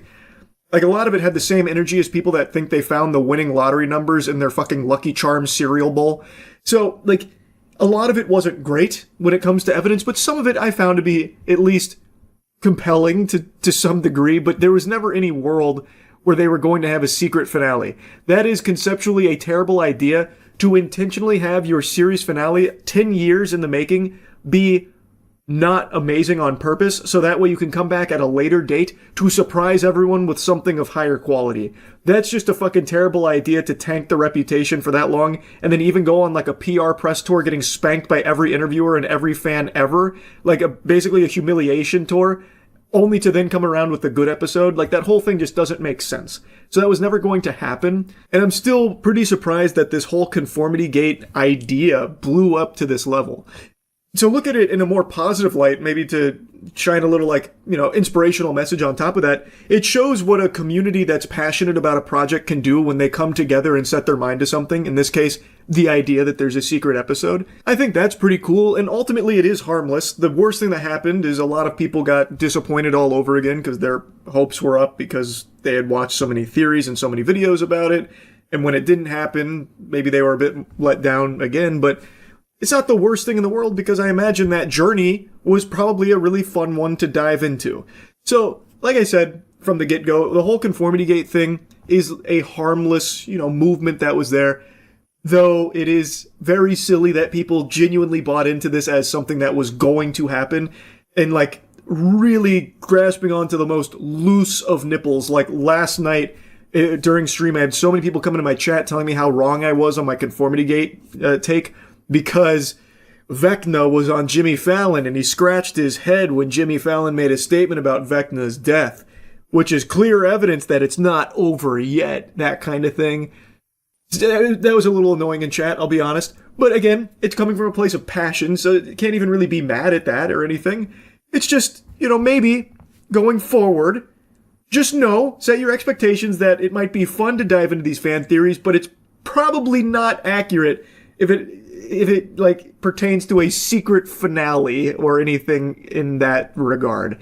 That's just not going to happen in any product. It's just not. That being said, though, I think fan theories are sometimes significantly more interesting than the actual lore that the writers come up with. Best example is Darth Jar Jar. I think that is the finest bit of fan theory ever cooked up. Also, Snowpiercer taking place in the Willy Wonka universe. I do love fan theories, and Stranger Things has a very interesting set of fan theories that, unfortunately, were kind of proven wrong throughout season 5.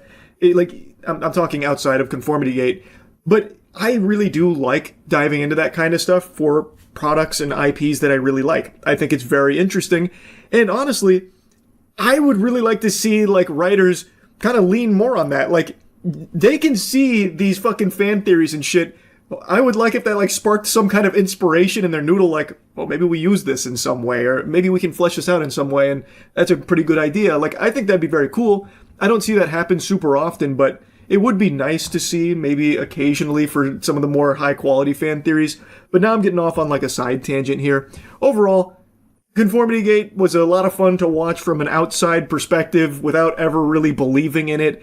And while it didn't happen, it's not like I'm really celebrating it. I would love if there was a better ending to Stranger Things. It's just, I think it was pretty obvious from jump that wasn't going to happen. This was the series finale. Anyway, though, no need to yap about it any longer. That's about it. So, yeah. I saw a video today of a fedora-tipping gentle sir freaking out, going ballistic, and I thought for sure it was just a skit. It was a staged video. It was fake for the sake of rage baiting and engagement farming. But now I've seen that same video being picked up by actual journalists, actual outlets. So maybe it's real. I just find it hard to believe that this is legitimate because everything about it is too perfect. This guy is wearing a Demon Slayer shirt with a pseudo trench coat and calling himself the name of a fictional character who is known for being in a trench coat. And he just actually looks like the quintessential Discord moderator. Hello? Hi there, can you open this door, please? For what? I just want to make sure that everything's okay. There seems to be something going on. What do you mean? I don't know, I just figured I'd check on something. This saint was just in the neighborhood making sure that there was no ne'er-do-wells up to no good. He has just finished his training with the katana. He often studies the blade, and he thought he would just kindly pay you a visit just to make sure everything's all right over there. He is a master of cringe breathing, and this guy is a force to be reckoned with, so if there was any trouble, he could just slay them on the spot. This fucking guy is like a mystical cryptid. He's like Santa Claus, but for Redditors. How Santa Claus knows who's been naughty or nice, this guy knows who's got too low of karma, and he pays them a visit, but instead of wiggling his big ass down their chimney, he just knocks on their front door and then blows a fucking gasket. I don't know what you want, man. Get out of my house. Open this fucking door! Where's your daughter, man? Where's your daughter, man? What are you talking about? Where's your daughter? Who's in there with you? Bro. I can't believe the door didn't just explode. He should have deatomized that bitch. This is a very strong advertisement for that door. It must be like an adamantium core in there because I don't know how it withstood the power of this man's kicks. Granted, he was nerfed. He was wearing flip-flops, so he couldn't really get the oomph, the elbow grease that he usually would get there, but this is a superhuman we're dealing with. It was so powerful it almost sent him tumbling backwards. He had to regain his balance while, falling back down the stairs there. It was a devastating blow right there. That shit would make Omni-Man tremble. And then he starts asking where his daughter is. Perfectly normal question to be asking a complete stranger. Maybe he'd been talking to some kids on Roblox or something, and now he's trying to track them down. I have no idea. But it immediately gets unhinged. And speaking of unhinged, you're crazy if you don't check out the new Starforge sale going on right now. There's a huge sale on Voyager, Navigator, and Collab PCs, so click the link in the description, best PCs in the universe. Bro, if you don't Open this fucking door. Open this door, I'm breaking it fucking down. You understand me? Leave my house. You don't... Are you okay? Is everyone in this house okay? What? Everyone's okay. What do you want?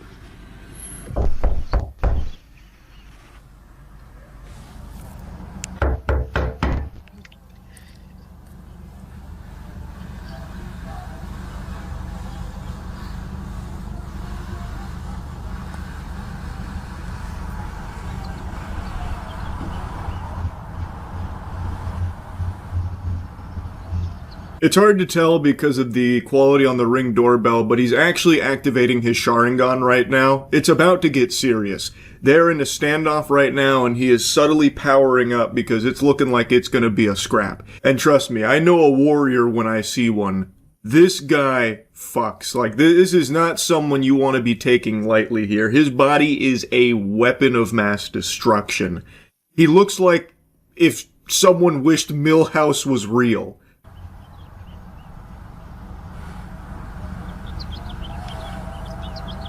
Can you leave my house, please? Can you open the door, please? You have nothing to do with my house. Can you leave my house? You know what my name is? I don't know who you are. You don't belong to this neighborhood. That's for sure. This is my neighborhood, though. Yeah, I live there. I don't know you. My name is Harry Dresden, motherfucker. Open the door. This is my neighborhood. Open the fucking door. Yeah, that's the thing I mentioned at the start. He calls himself Harry Dresden, which is a fictional character from something called the Dresden Files. He's a professional wizard who solves supernatural crime. This is why I'm saying, like, I find it so hard to believe that this is real. Like, he's the one that just offers that up out of nowhere. It feels like they were trying to really dial up, like, the amount of cringe, so now he's trying to pretend that he's a professional wizard and investigator and that this is his neighborhood. You're on the property of Harry Dresden. You're breathing my air, Buster, so you better open this door. I gotta go in there and check. Where's your daughter at, huh? Where's she at? And then, like, throwing these, like, puny kicks and stuff. And now he's about to get a lot more wild about it. Like, to me, it just feels fake. Like, it feels like this is all staged. Everything about it is just too perfectly embarrassing and, like, shameful. This guy is what you picture when you think of Reddit mod, like, hey, I saw that your comment got down-duded a lot. I've decided to ban you for the sake of the r/defending AI art community. To get out of here. That kind of thing.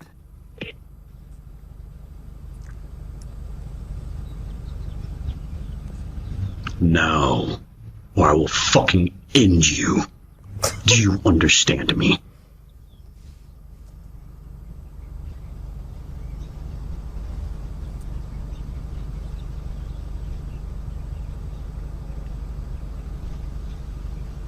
Now you better start sweating.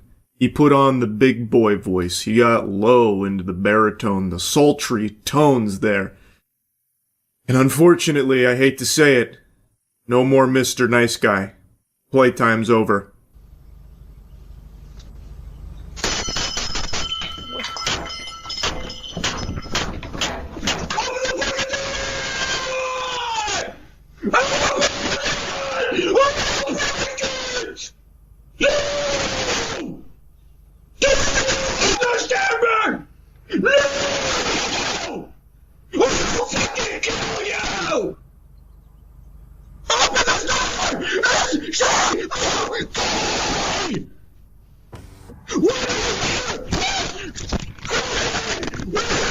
Scary. Aura so powerful I was trembling through the computer screen and it wasn't even my Ring doorbell. Just seeing the way he monk palm strikes it, the way he's grabbing at it, like, oh man. I don't know the aftermath here. I don't know if the homeowner called the police, but if he did, I don't know if the police are strong enough to stop this man on a rampage. That probably was just more bodies left in his warpath. It's terrifying. Having the virgin Viltrumite come up to this guy's door and start asking where his daughter is and whatever. It's what a wild set of circumstances here, and what an interesting freakout. Like I said, I still am not convinced this is real. Everything about it is too perfect to showcase a loser, like a pathetic, unhinged loser. And I feel like this guy had to be in on it for the sake of engagement farming. I feel like he was typecast to play this character in this video. I don't know. I still just have a hard time buying into the authenticity of this. But who knows? Maybe it is completely real. Either way, wanted to yap about it. That's about it. See ya. We're going through the entire Panda Express menu, seeing what's best on it. So ranking every Panda Express food item like we did with Taco Bell and the other stuff we did. It's good to be back. I mean, everybody's been asking for this. Yeah, is Panda Express still popular? I think it's more popular than ever before. And I'm not kidding. I see people talk about it all the time now. Where? Yeah, where are people talking about it? Yeah, I haven't just like online. I feel like Panda Express with the malls going extinct has also been on the way out though. Because I don't hear anyone talk about Panda Express. I haven't been to Panda Express in at least 15 years. I was going to say, I haven't been to Panda Express in a long time. It's been forever. And I'm a big mall Chinese food enjoyer. I don't eat that either, especially after I watched Aaron take the veins out himself.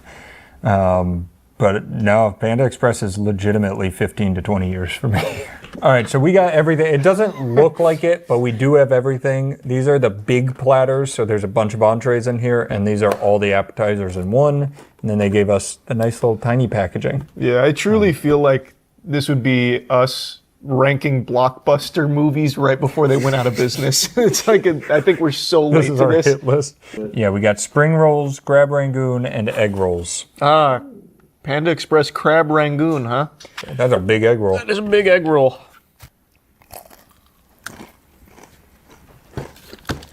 Yep. That's some mall Chinese food right there, baby. I have a feeling this all going to taste like that. I think you might be right. Mm-hmm. It's fine. When they give you one of these containers and they can't even close it because how much food they stuff in there, and then it's $8 and you know how bad quality that food is, there's just something about it. Yep, that's a B tier. Are we ranking them like that, or we just? I don't remember. Whatever you want. Are you editing it because they won't pop up on screen? No, since we're using lobs, it's going to have to be Chaser, Aaron. That's above my pay grade. All right, cool. Yeah, I agree. B, that'll now be our baseline. Yes, this is a spring roll. Mm-hmm. Very playful. I like it better.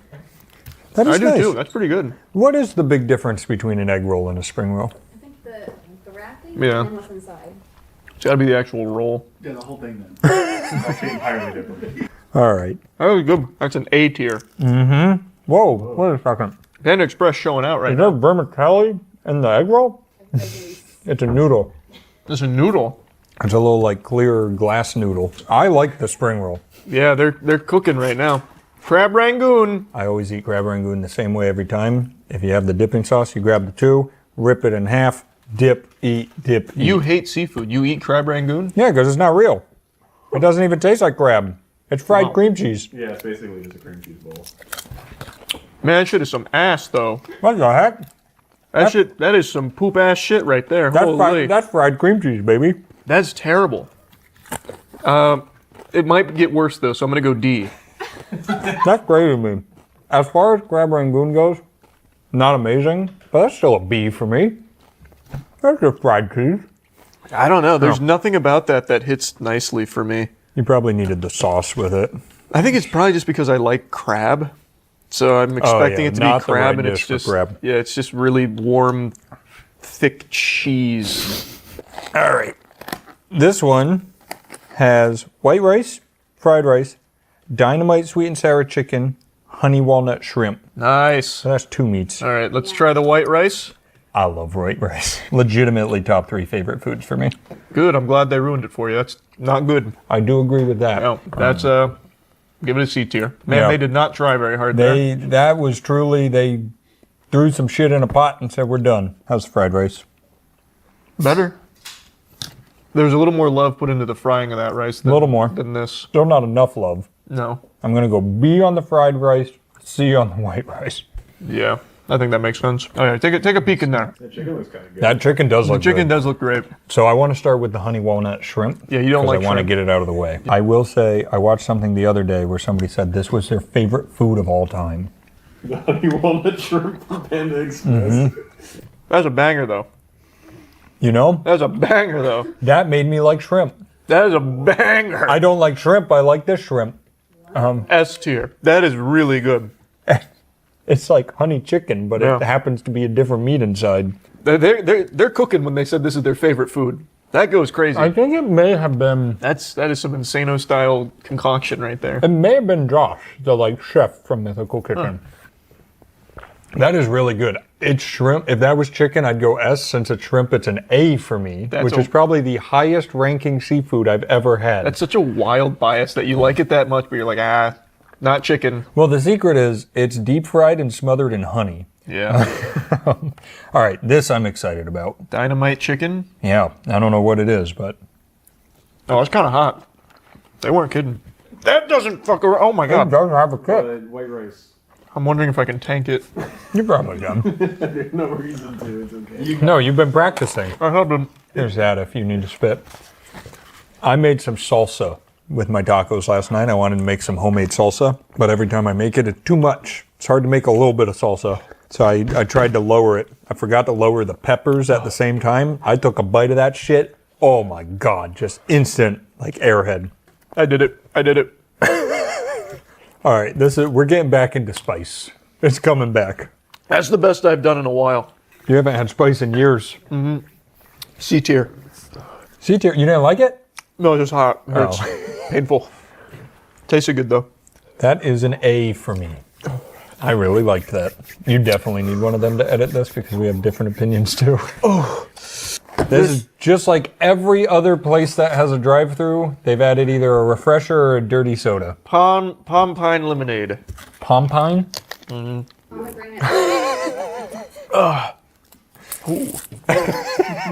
That's good. Oh, the double penetration. That's rare. I was literally about to say that. That tastes like a melted Jolly Rancher. It does, yeah. It's good. It's very sugary. Very, very sugary. I'll put that in an A. Yeah, give that an A. I like that. It's either we haven't done tier lists in a while or Panda Express has come out swinging. It's good. Like it's very good actually. I want to try the watermelon. No, we're done. We're done there.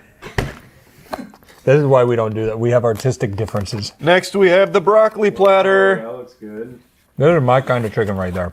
That's sesame chicken, I think.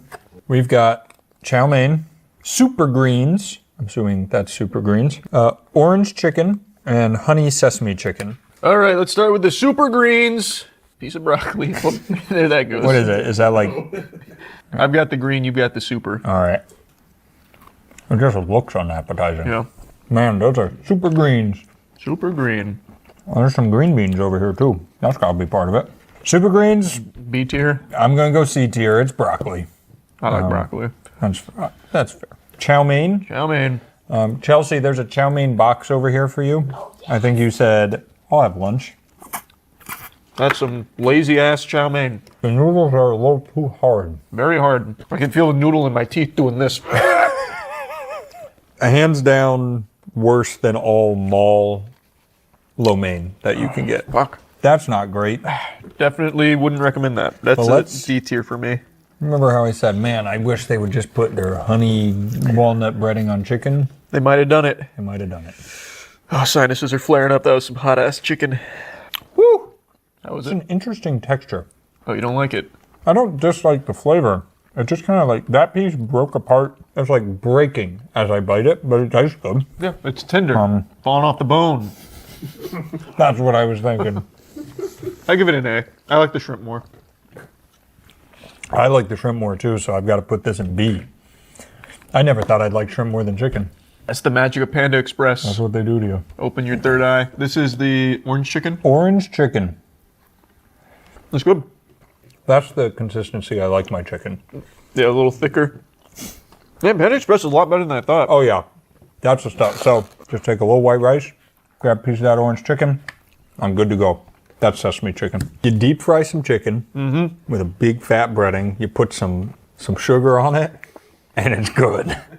That's crazy. They really cooked with that. You think Panda Express has any of those videos like McDonald's does of their head chef being like, so I'm back here crafting this, and it's like, dude, you're deep fried chicken and putting honey on it. Have you ever heard from like an upper echelon Panda Express guy, like a business guy?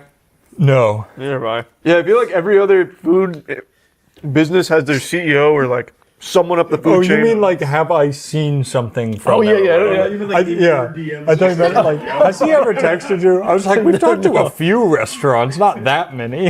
I feel like it just kind of runs itself. There's no one else up there, just empty. Legitimately, we ordered everything they have to offer, including 4 drinks.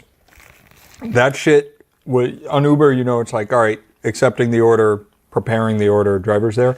That shit just went straight to drivers picking up food. I'm pretty sure he walked in, scooped this shit, and walked out with it. Nobody's there. He deployed like in Battlefield.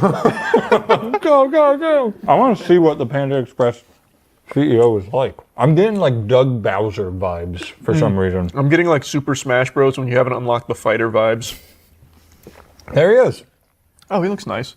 He does. He looks very happy. Oh my God. Panda Express billionaires, Andrew and Peggy Chern. Wow.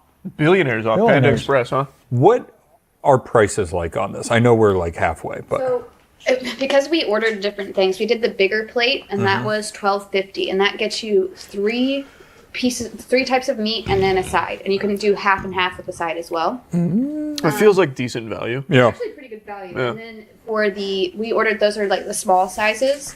For some meat, it's $5.40. So like for the dynamite sweet and sour chicken, it was $5.40. But for like the honey walnut shrimp, that's a little bit more expensive at $6.90 for the small. In these, yes. Yep. That's a little pricey. But then. one of the platters really is this.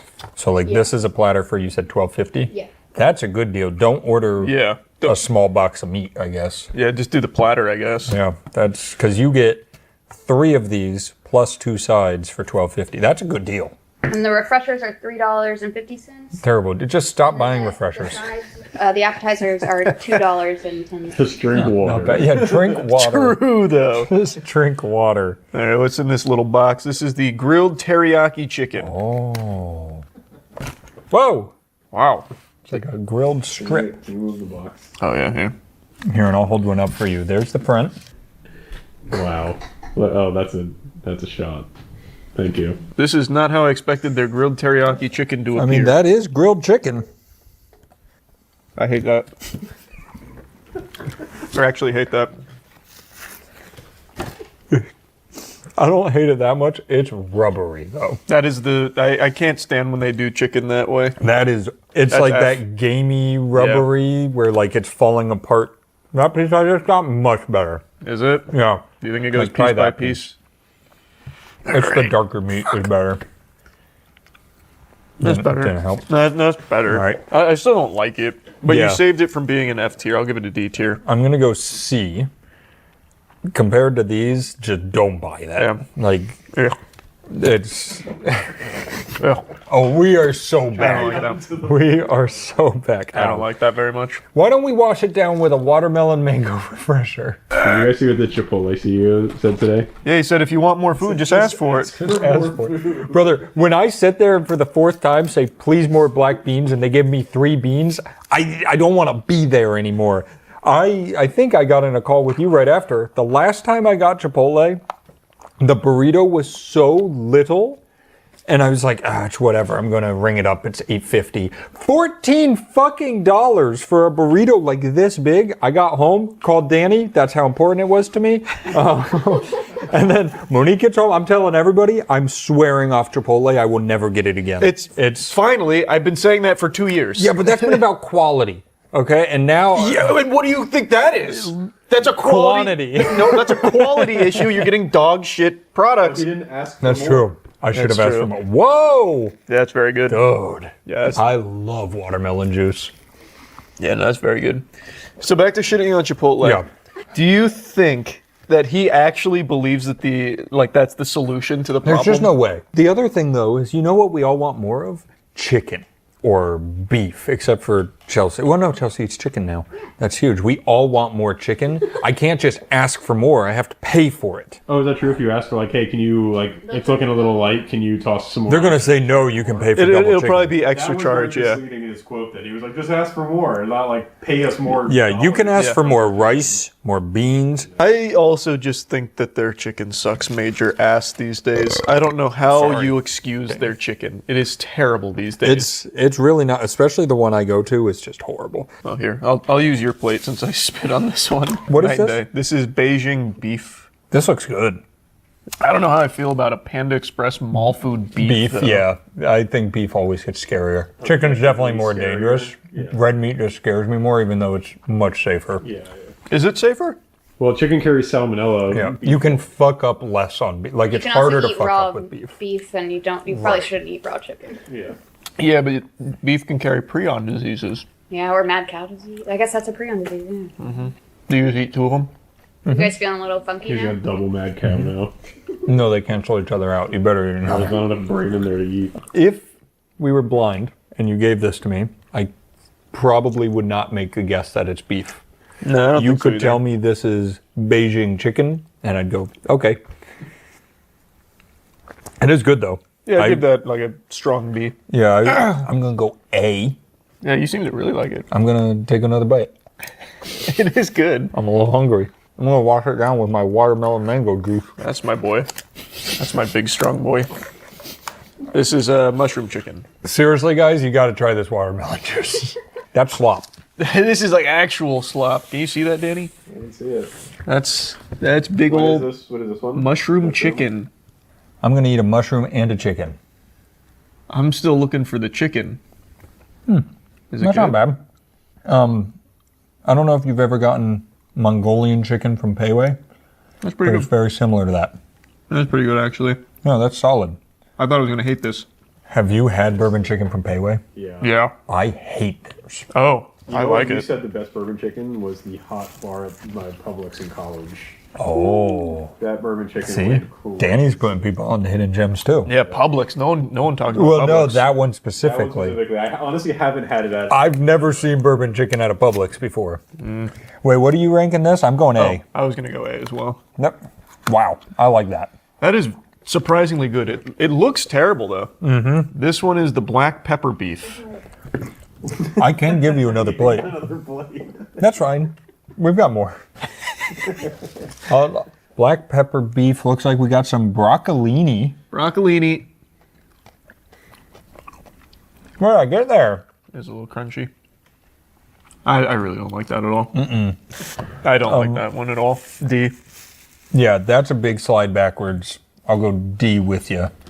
That one's not very good. Also, the broccolini in there, too crunchy. It takes away from it all. It takes away from tasting the shit beef. The shit beef. Breaker in. This is Kung Pao chicken. Oh, I like Kung Pao chicken. All right, It's more an ethereal question. Oh, wow.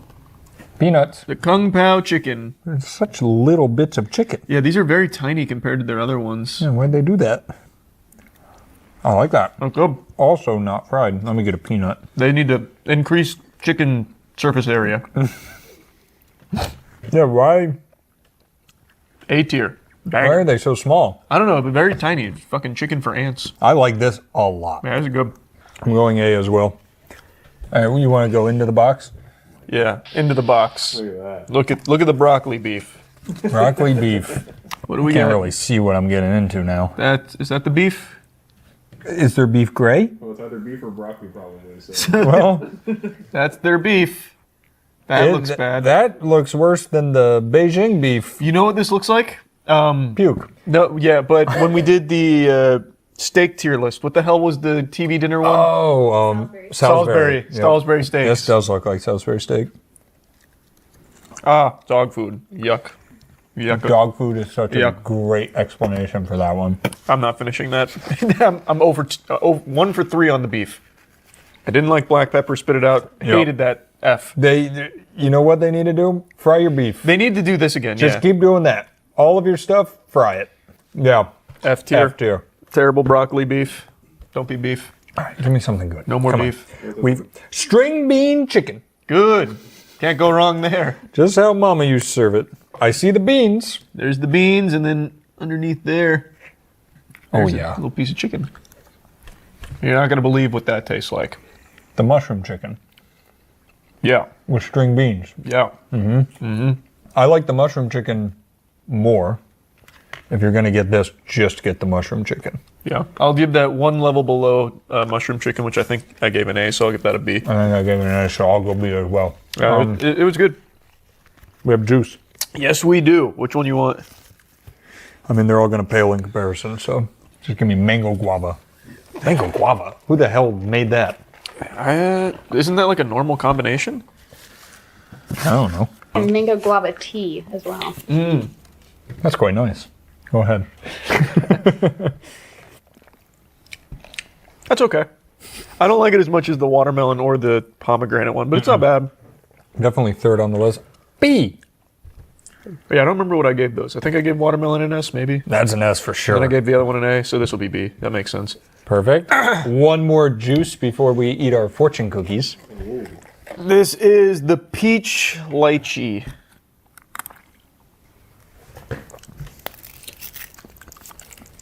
Not bad.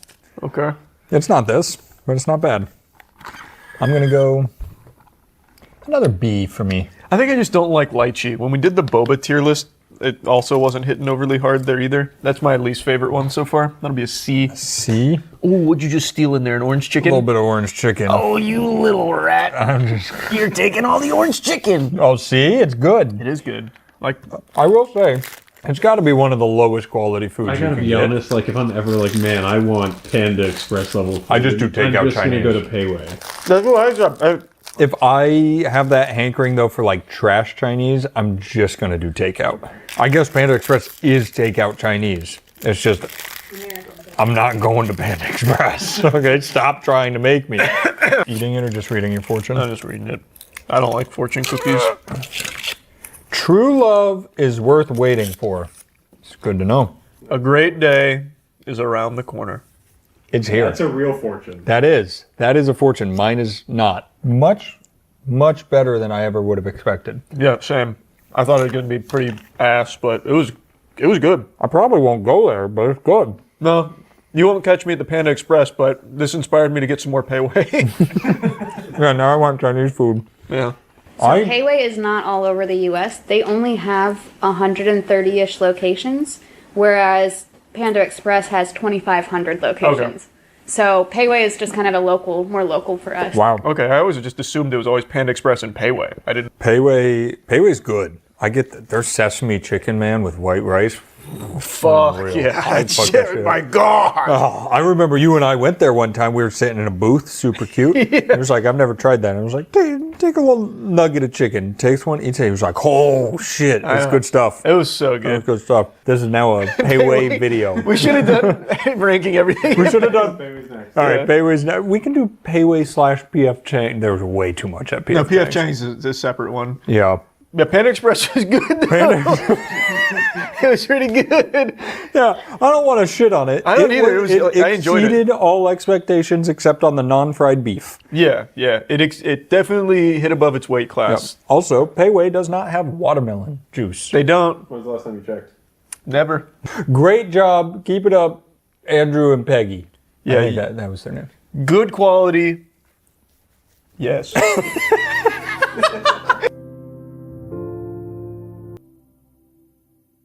Meet Bailey, a 6-inch Yorkie who's robbing his owners of a sex life.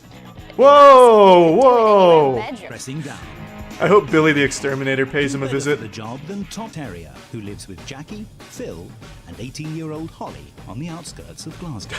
Why did they throw in Phil is an 18-year-old? assistant governor at a high So that way security people knew it was legal to think about her sexually or something? That seems like an odd detail. You didn't tell me Phil's age. Is Phil not 18? attention and attacks if anyone. Come on, Phil, you can handle it. Mummy may dote on Bailey, Aww. but Phil is sick of him. Hey, well, fuck you, Phil. Decision about the dog. To feed him. That's a good boy. Look at 18-year-old Holly Yorkshire just Terriers feeding the can dog from the subsist on fork. very little food. Problem pooches for 10 years. Like Can't James convince Bond Bailey of dog and training. Jackie that a dog should know it. What's going on with Bailey then? We don't have a normal relationship. Well, Mary Poppins, 18-year-old Holly and I have been feeding him pasta, and, well, he doesn't like Phil. Okay, if you want to have sex, Bailey has to go to your mother's. We have on occasion. That seems more like an excuse not to have sex with Phil. Hey, sorry, Phil, you know, Bailey's barking. You know, Bailey doesn't like it when we have sex, and not tonight. Or tomorrow. Phil, can we just divorce? Okay. God damn. Literally, this is 18-year-old Holly's just doing what her mom does. She's a victim of bad dog parenting. the dog suffers because of it. Well, I don't think Bailey's suffering.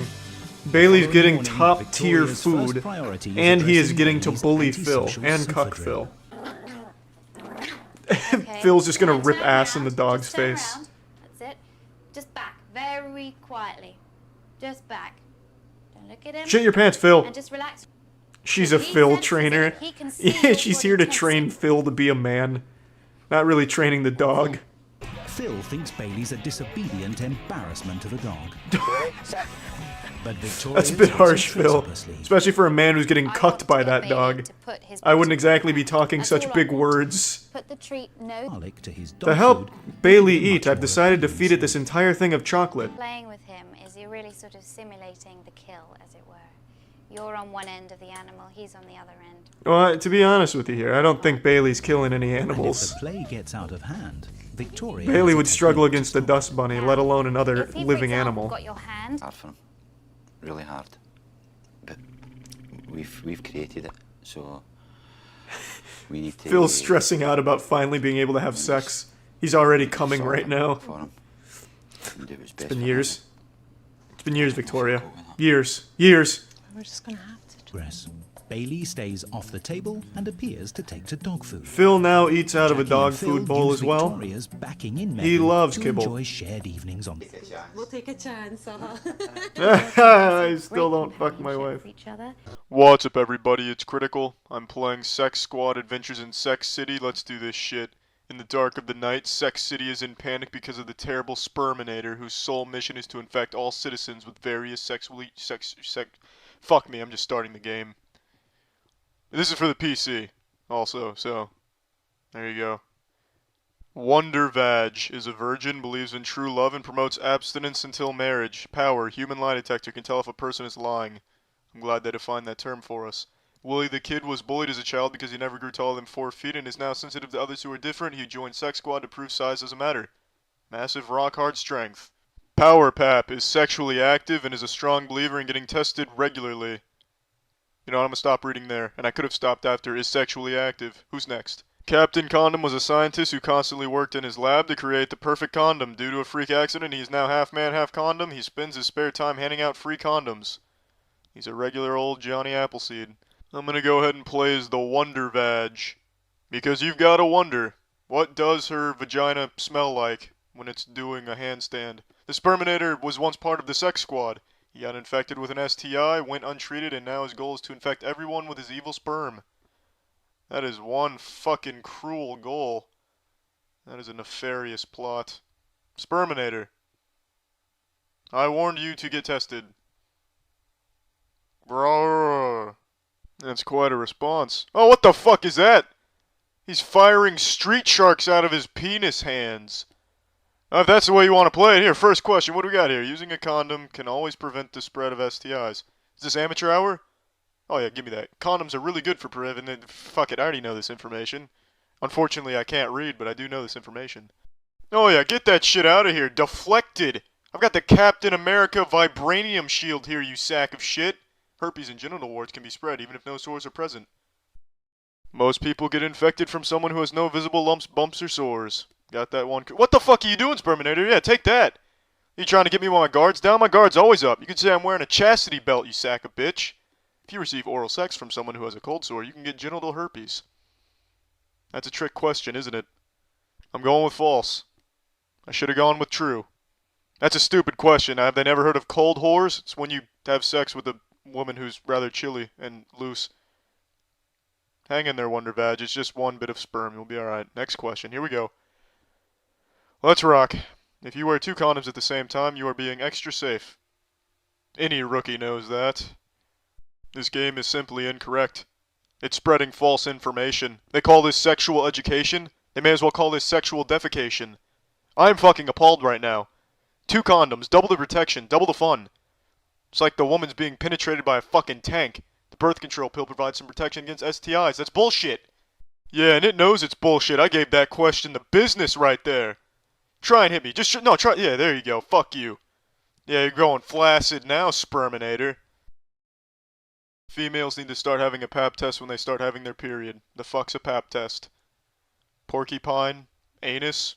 Pinata? Test? That's a very important test. Damn it. Females should start having regular pap tests once they become sexually active. Sexual activity includes vaginal sex, oral sex, and fingering. It is important that females who have sex with other females have a pap test as well. It is also important that females who have sex with other females invite me over so I can watch. I'm not letting the Sperminator win this battle. The Wonder Vag is an undefeated vagina of pure power, and I'm not about to let the Sperminator take her down. The morning after pill, Plan B, can only be taken within 24 hours of unprotected sex. I don't know what the fuck the morning after pill is. But the morning after, you know what? I'm gonna go with true. That's within 24 hours. However, Plan B could indicate, you know, it's time to blow up your ass cheeks, but you know what? I'm still gonna go with true. Fuck it. It says morning after. Terrific, I got it wrong. Oh, up to 5 days after sex, you don't say. You know, there's some false advertising, the morning after pill. Why not call it the 5-day after sex pill, Plan E? Finally, an easy question. There we go. Oral sex is sex. You can get infections like gonorrhea, syphilis, and maybe even HIV through oral sex. You can decrease the risk by using a condom or dental dam. A dental dam is a thin piece of latex that you put between your mouth and your partner's vulva or anus. You know, that's just what people want these days. Some saran wrap around their mouth when they're muff diving. That's an excellent invention, Galileo. When a female goes for her pap test, she is always tested for STIs at the same time. Well, I've had just about enough of this pap test nonsense. Oh, I got it right. Holy shit. Alright. Awesome. There we go. Okay. There's 2 right in a row. Here we go. We're getting back on track here, Wonder Vag. The urinary tract. Women who have sex with women are at risk for STIs. I think that's true. Yeah, you know what? I'm going with true. Here we go. It is possible to spread STIs anytime bodily fluids are exchanged, or there is skin-to-skin contact in the genital region, or area. Sorry, adding my own words here. Get really excited about my sexual education. Next question. Most people masturbate. I have never been presented with such an easy question. In fact, it's not even a question, this is just a sentence. I've never been presented with such an easy sentence. The sex squad here is not pulling any punches. They're telling it like it is. Most people masturbate.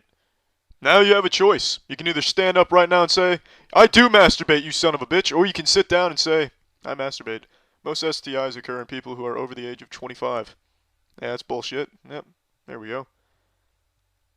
Well, that was a really short fact. Usually it's like a couple sentences. That was just one. Guess I don't really care much about that one.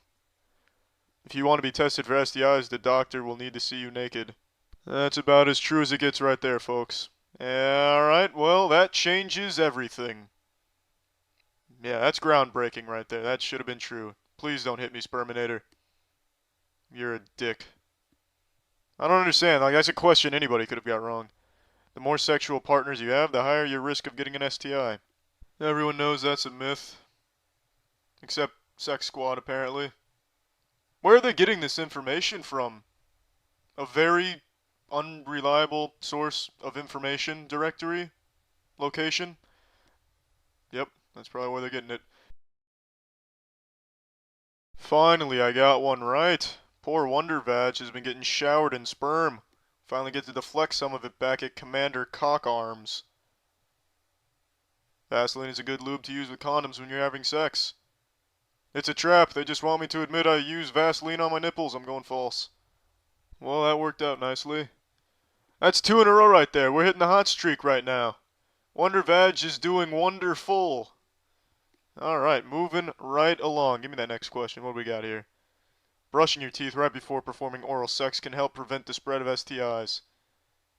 I'm not a dentist, how am I supposed to know this? I'll just go with false. Whoopee, I got it right. I'm not sure how I got that right. Although I guarantee that having a 50-50 shot of getting it right had a large role in getting it right. The morning after pill, Plan B, is an abortion pill. I don't know shit about the not so morning after pill. I'll just go false because it worked last time. Works this time too.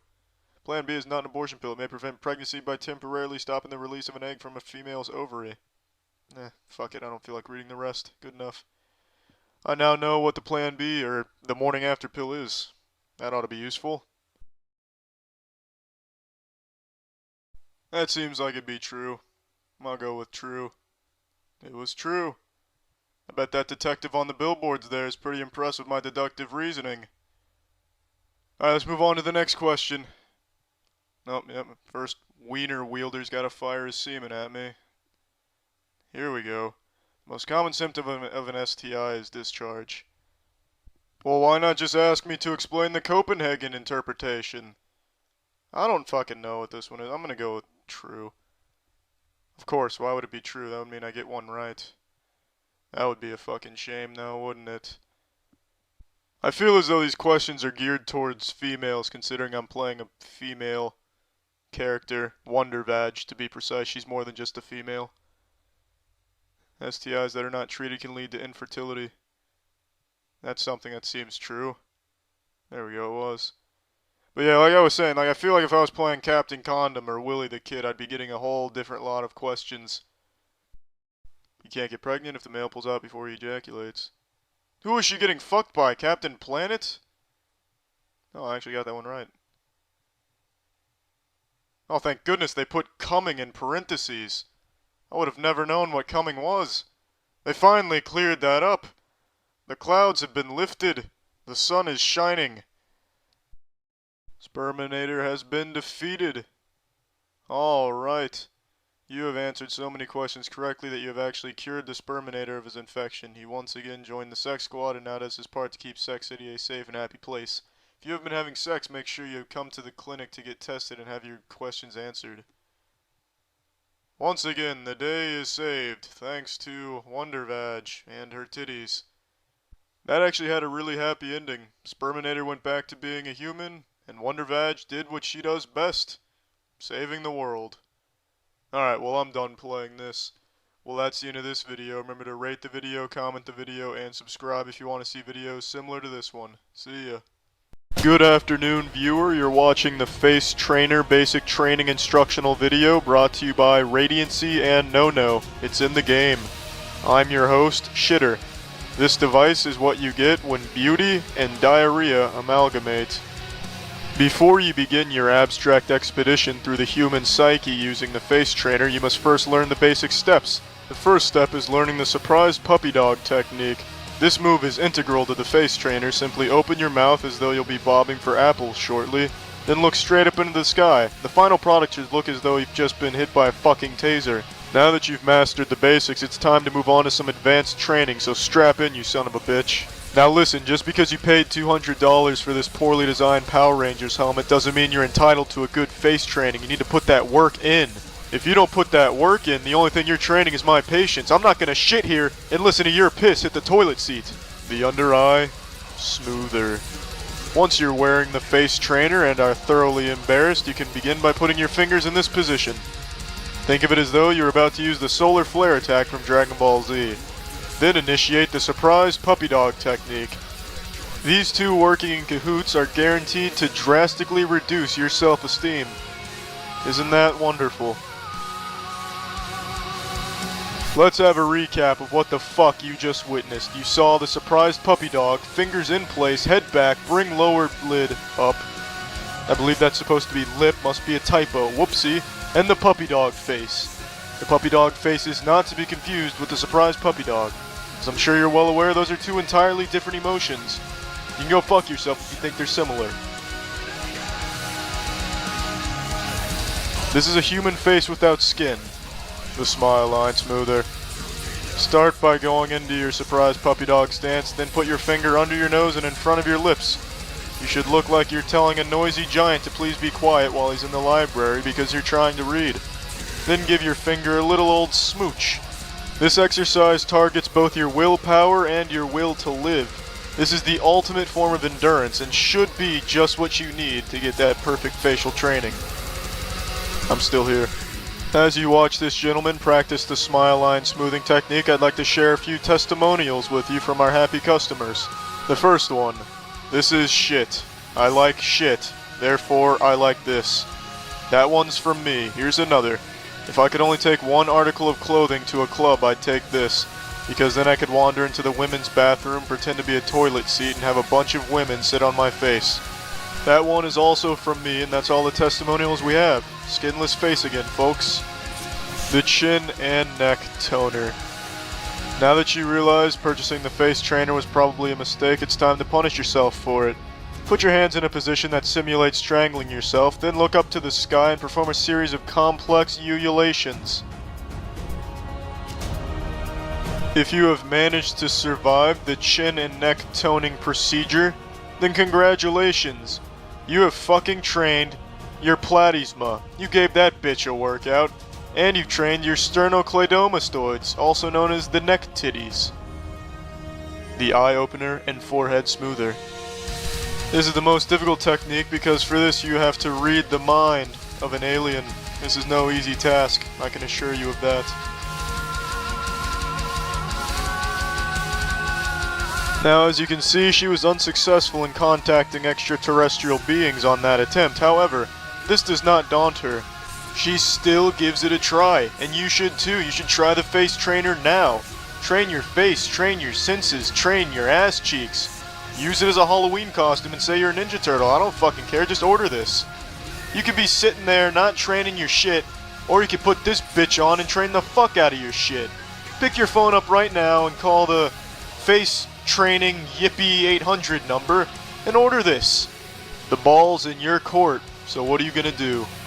Are you gonna ride the train that takes you to work? Or are you gonna ride the train that takes your face to work? What's up everybody, it's Critical. I'm playing Earth Defense Force 2025, also known as EDF4 in Japan, for the PS3. Let's do this shit. Now I imported this game, so it's all in Japanese. I have no idea what the story is or what's going on. But they still shout EDF in English, and that's really all any human being ever needs to hear. Now, I would have imported this for the 360, but the Xbox 360 has region lock. That businessman really knew how to run. The 360 has region lock, so I couldn't play this game on an English 360. Because region lock is just a piece of shit. A soggy, shitty piece of asshole shit. Oh, here we go. Tampon is locked and loaded. Give me a target. This looks like a weapon Wile E. Coyote would use to catch Roadrunner. Damn it. Acquiring lock-on. Brace for nuclear detonation. Oh, what? Civilian casualties, not a concern. Streetlights. Huge concern. Doesn't matter. We're going in. Fire. Bombs away. Nuclear winter is imminent. If you have any friends you would like to call and say goodbye to, it's already too late. I fired that missile. Alright, perhaps I was wrong. Maybe you could call your friends and set up some dinner. Go out to eat in the time it takes for this to hit. Did I miss it? Nope, there we go. Right on schedule.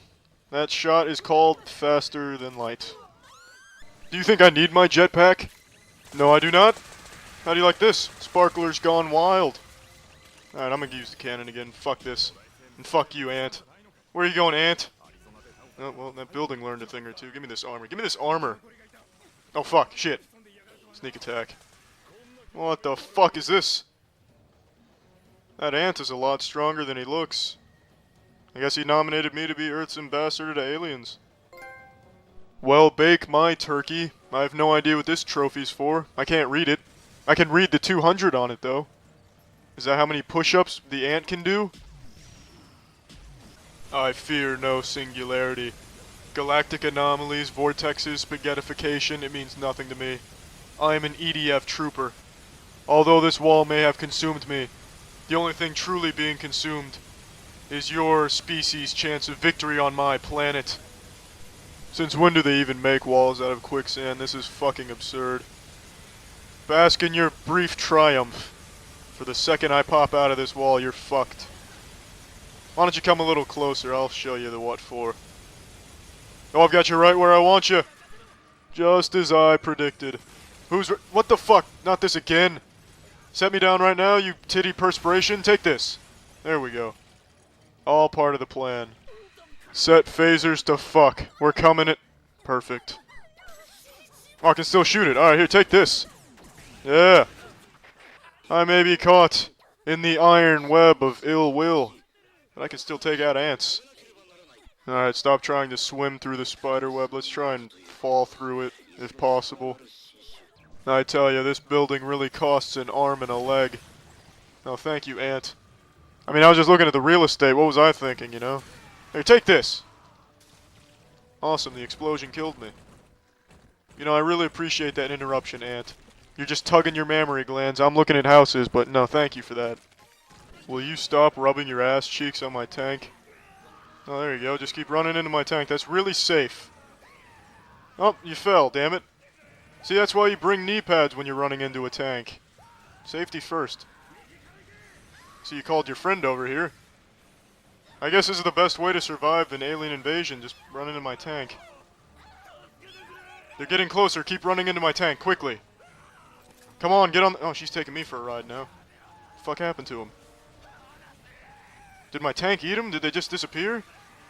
I am the sheriff of this town. You threw a fucking telephone pole.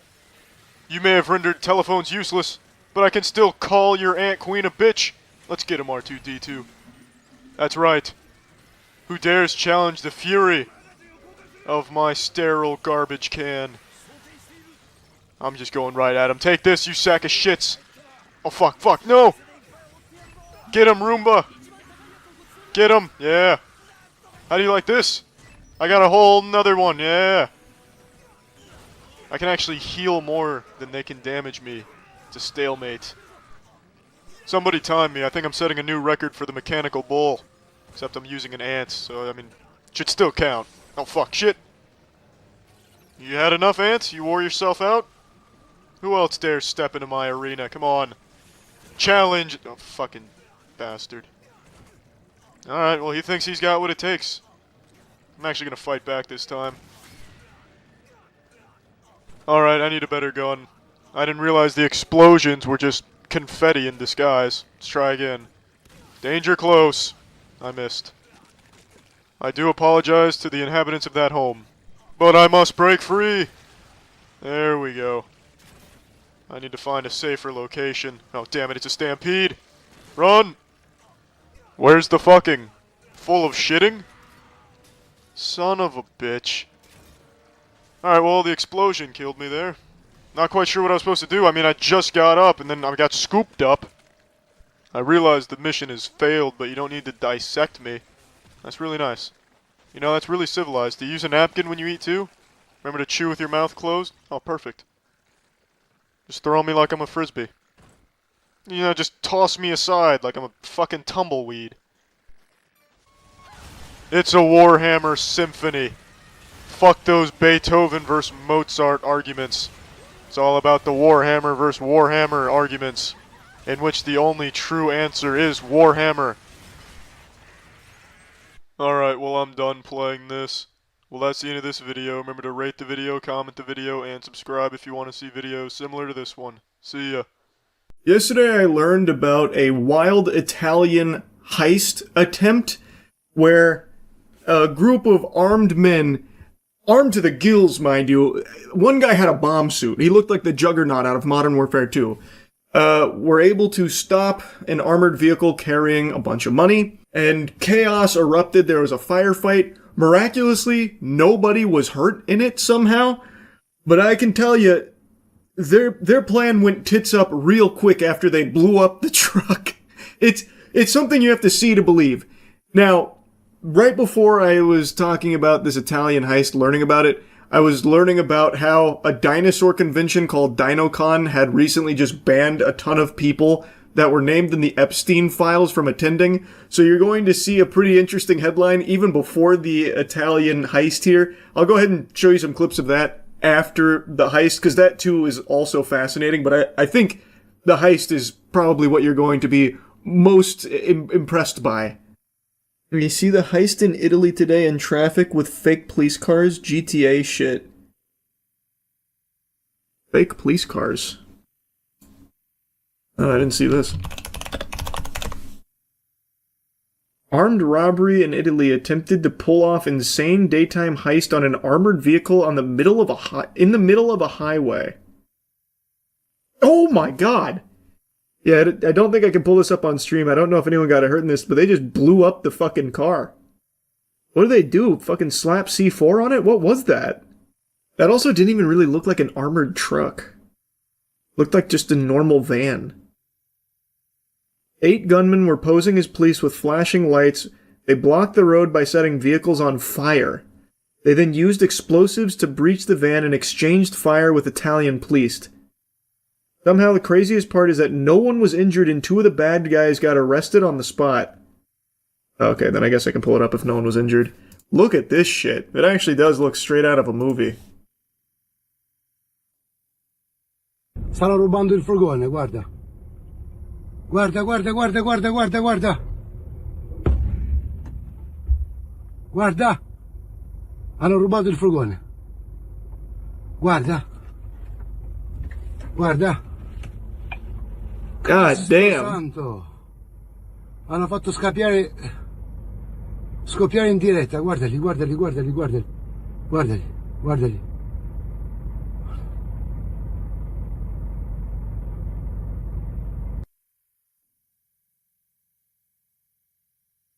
Using a soccer mom's minivan to transport the money, I see. That's what I said. That does not really even look like an armored truck. It actually just, it looks like a normal delivery truck. Are they sure they got the right van? They ended up just stealing my shoes. That's it, just a bunch of Skechers in there. So reading about this, they weren't even like a super coordinated trained team that did this. It was just some guys. Just actually some guys. Did they get anything out of this? Well, despite blowing up the vehicle, they were unable to access the cash according to multiple reports. That's when the firefight erupted with patrol officers. No way. Italian media reported that other drivers caught up in the ambush were also robbed as the gang made their escape. What? So they blew up this fucking truck, got nothing, and then on their way out, they just started robbing other people that just were unlucky to be in the area? They escaped by stealing cars from passing motorists to break through police roadblocks. So they escaped with no cash, and a couple of them stole vehicles, 2 of them were arrested, 2 more are at large. What a crazy plan. The guy who blew up the truck had a full-on bomb suit he stole from the police bomb unit. That's why he survived the explosion. What do you mean that's why he survived the explosion? What did he do? Just fucking have a stick of dynamite in his hand and just let it blow up on the truck with him standing there? I made the assumption that they, set some kind of explosive and walked away. Why would he just carry the explosive with the bomb suit on? What a fucking maniac. Gave him plus 100 defense. I mean, it worked. It's just... Wait, now I'm so, watching this initially, I made the assumption that this had to be, a highly coordinated plan or something. Because, I mean, just look at this. Guarda, guarda, guarda, guarda, guarda, guarda. But now, after you told me that, I can actually see the guy running behind the van as it's blowing up. Did they not tell him they already set the explosives? Dedicated tank. Yeah, I guess, man. No one screamed danger close. Just bad comms, I guess. Yeah, L comms. They didn't get the money because of protective foam mechanism foiled by foam. Oh yeah, I read that. The reason they couldn't access the money was apparently some foam system they had in the vehicle. Which, I mean, turns out foam's very effective. How much was in the truck? According to the first article I read, a lot. They didn't specify how much, but it made a explicit mention that it is a lot that these trucks carry. Which surprises me, because that does not seem to be a overly fortified truck. But it shows what I know, because this soccer mom van was able to thwart not only an explosion, but everything else that followed, so... I still can't get over this. Now that I know that this guy stole a bomb suit only to run into the bomb for fun is crazy to me.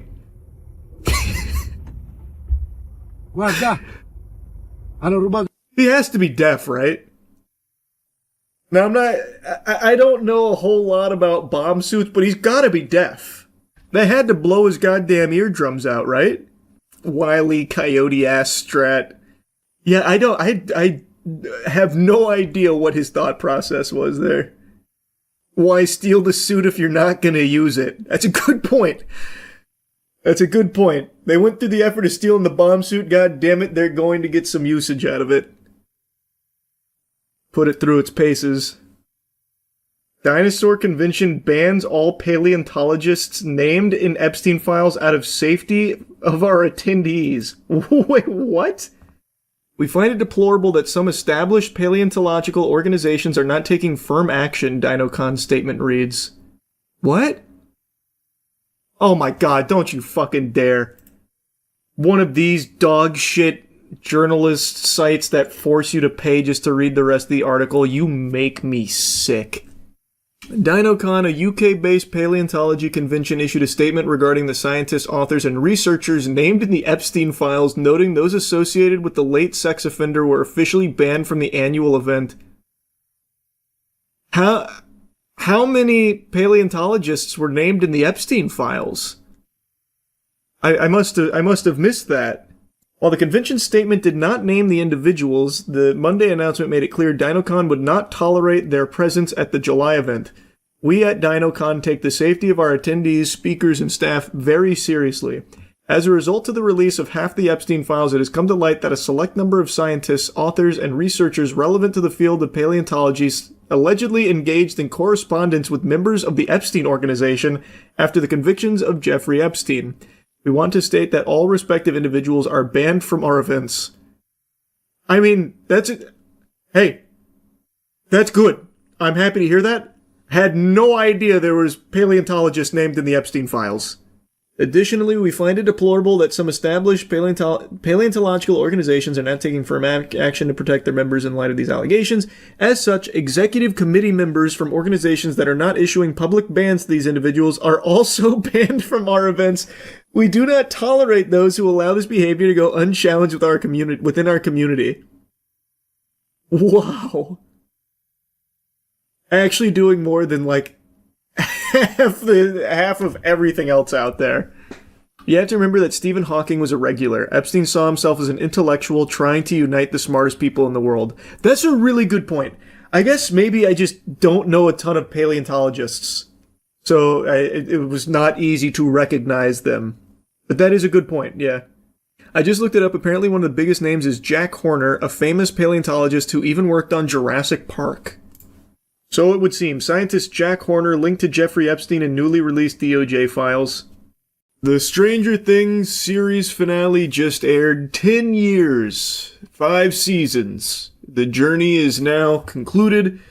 I didn't make a review after Volume 2 dropped. I made one after Volume 1. I had a hot take people didn't quite like, perhaps a little too spicy. I thought it was a pretty underwhelming start. Volume 2 rolls around and people are singing a little bit of a different tune there. I thought it was even weaker than Volume 1. Since the finale aired, I'm going to give you my all-encompassing review of the Stranger Things Season 5. So with Volume 2, I thought it introduced even more ass pulls. So now all of a sudden, Mama Wheeler is a superhero. She instantly overcomes her injuries, and as they're being chased by the Demogorgon dogs, the Demo dogs, Robin, Lucas, and Max are in a laundry room in the hospital after the Demo dogs have annihilated some soldiers. And while there, he is still playing Kate Bush to try and help Max back to the corporeal realm. And as they're taking cover by a washing machine, the Demo dogs are scouring the area. It's 3 of them. And they're looking around as slow as possible. They're moving slower than I would if you fed me fucking 15 shots of absinthe. Like, it is unbelievable how slow they're moving. Robin even makes a mention to Lucas, like, hey, turn off that fucking Kate Bush. We gotta pipe down here real quick or we're gonna die. And he's like, nope. So he doesn't. The Kate Bush is still playing. Somehow this doesn't alert the dogs in any way, shape, or form to their location. Maybe they're huge Kate Bush fans and didn't want to interrupt the track, or maybe they're completely deaf. But as the dogs get closer, that's when Mama Wheeler pops in, because she had actually booby-trapped one of the washing machines. She put an explosive in there, and as the washing machine starts, all three dogs all of a sudden get alerted to it, I'm guessing by sound, so they're not fully deaf, and then they're just watching the washing machine complete its cycle with the explosive in there, blows up, kills all three. Mama Wheeler saves the day. And literally, like 2 episodes ago, we just saw that she can't really move and she literally can't speak. But in this episode, not only can she move and speak, but she's like the fucking Terminator and even has a full conversation about how she needs to get her daughter back. So I guess she has Wolverine's healing factor now, I suppose. But that's just indicative of my main complaint of this season, where everything just happens with no real explanation for how that's even possible for it to be happening in that way. Everything is just so fucking convenient, and there is such a complete disregard for stakes anymore because everyone is basically immortal. We're going to be getting into spoilers here for the finale now, so big spoiler warning. I thought for sure in the finale this is where it was going to get dark, like they had hinted at so many times about there's going to be like dark Christmas for Stranger Things, that kind of thing. And still, even in the finale, nobody dies except for one character they brought back, which was Elle's sister, who we hadn't seen since season 2 in the most hated episode in the entire fucking history of the series, basically. Well, second only to the conclusion of Volume 2, I suppose. So a character we don't know, can't really care about, who had very little screen time in the season, is the one they decided to kill as the emotional moment. But there was just a complete reluctance here from the writers to actually kill off characters that would have made sense to kill off in that moment for like a whole completed character arc, and to remind the audience that this is an intense situation. This is, life or death scenarios. It's not Weenie Hut Jr. Previous seasons, they had no problem doing that. Killing off Eddie in last season, for example. I thought they executed that very well. It was emotional. But in this season, they almost kind of make his death a joke. Like, it really feels worthless because the Upside Down is no longer a scary enemy in and of itself. The Upside Down is basically just going to the park, except it's dark and cloudy. That's it. Those bats that annihilated Eddie, that he sacrificed himself trying to save everyone with those bats, they're not even here. They don't exist anymore. I guess the bats were so impressed with his courage that they all killed themselves. I mean, you could make a leap saying, like, the military went in and wiped them all out. Maybe, I guess. That's not something they showed. Or you could talk about, like, Vecna's pseudo-defeat, maybe having all the bats go extinct. I guess, maybe. But even still, that choice to no longer have, like, actual enemies or terror in the Upside Down takes so much wind out of its sails. You can literally just fucking spring break there, and they spend most of the season doing that in the Upside Down. I just don't like how afraid they were to kill off characters, or even really put them in scenarios of peril where you thought they might die. There was only like 1 or 2 moments where I thought, oh, this character's going to die here, and then they didn't. And I don't want this to get twisted because you don't have to have characters dying left and right in order to make it a compelling emotional story. But Stranger Things, across 4 seasons, did use that as a very effective tool in this universe. So to have it all of a sudden no longer be present in any way, shape, or form, it feels underwhelming, especially for what's supposed to be the gloves coming off final season finale that we've been building to for a fucking decade. And it just felt so easy for them to do exactly what they wanted, everything falling exactly how they needed it to according to plan. And if things were a little cattywampus out of whack, it was like that to fix it. It just felt so simple for them. So I just leave feeling underwhelmed. Now, of course, everyone was talking about and making fun of Volume 2's final episode with Will, taking control of Vecna and turning his head saying, run, that kind of thing. And also the Will coming out scene. A lot of people were clowning on that for being not very great, especially compared to how they handled similar subject matter in the previous season, where they turned it into like a basically Avengers in-game moment, or like Lord of the Rings and My Axe, that kind of thing. It does just feel like season 5 felt very rushed in its writing, where they knew what points they wanted to hit, and they kind of just threw caution to the wind to getting to those points in the plot. Like the Mind Flayer being brought back into the fold. I actually like that explanation for how the Mind Flayer played into Vecna and how they were basically, you know, in this symbiotic relationship with one another. You know, Mind Flayer maybe controlling Vecna, but actually not really. Vecna, Henry, he agreed with everything he was shown there, and they are one entity.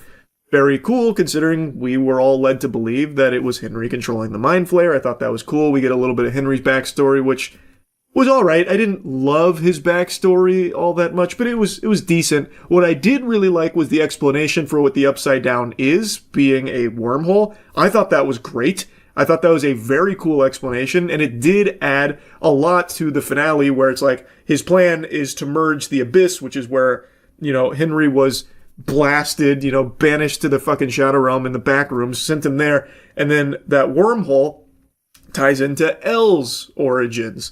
And now that connects Abyss and Hawkins, and the plan is to bring the Abyss and merge it with our dimension, our world, and they have to stop that. I thought that was all very cool. I really liked that. Like, I don't think it was all bad or anything like that. There are some things I liked. I thought there were even some great moments in the season, but on the whole, it just feels like a lot of it was super rushed, and overall I find it to be the weakest season in the franchise, and being the series finale, the final season, that just leaves me feeling a little underwhelmed. All I'm saying, just a little disappointing, because like, some characters that we had watched for 4 seasons prior barely had anything to do in this season. For example, Joyce and Jonathan, it feels like they're not even related anymore. I don't think there is a single moment in this season where Joyce and Jonathan even spoke to each other in anything that resembles, like, you know, love or family. Whereas before, that was a very fleshed out relationship, and now all of a sudden they're fucking strangers to one another. They just brought in so many characters into the fold that some of them that we had followed for a decade just didn't have a whole lot to do and just didn't do fucking anything, really. And one of the main characters in season 5, Holly, is a character that had nothing to do for the previous 4 seasons, but now has more screen time than I think any other individual character from the main cast. So that's just kind of like a weird decision to make, where now all of a sudden you're bringing in yet another character in an already jam-packed series of characters that now we're spending most of the time with, and kind of sidelining the others, putting them on the bench. Just, it felt like an odd direction to take it. I don't think Holly was like a bad character, and the arc she goes on with being kidnapped by Henry and everything, I thought was a pretty compelling piece to this season.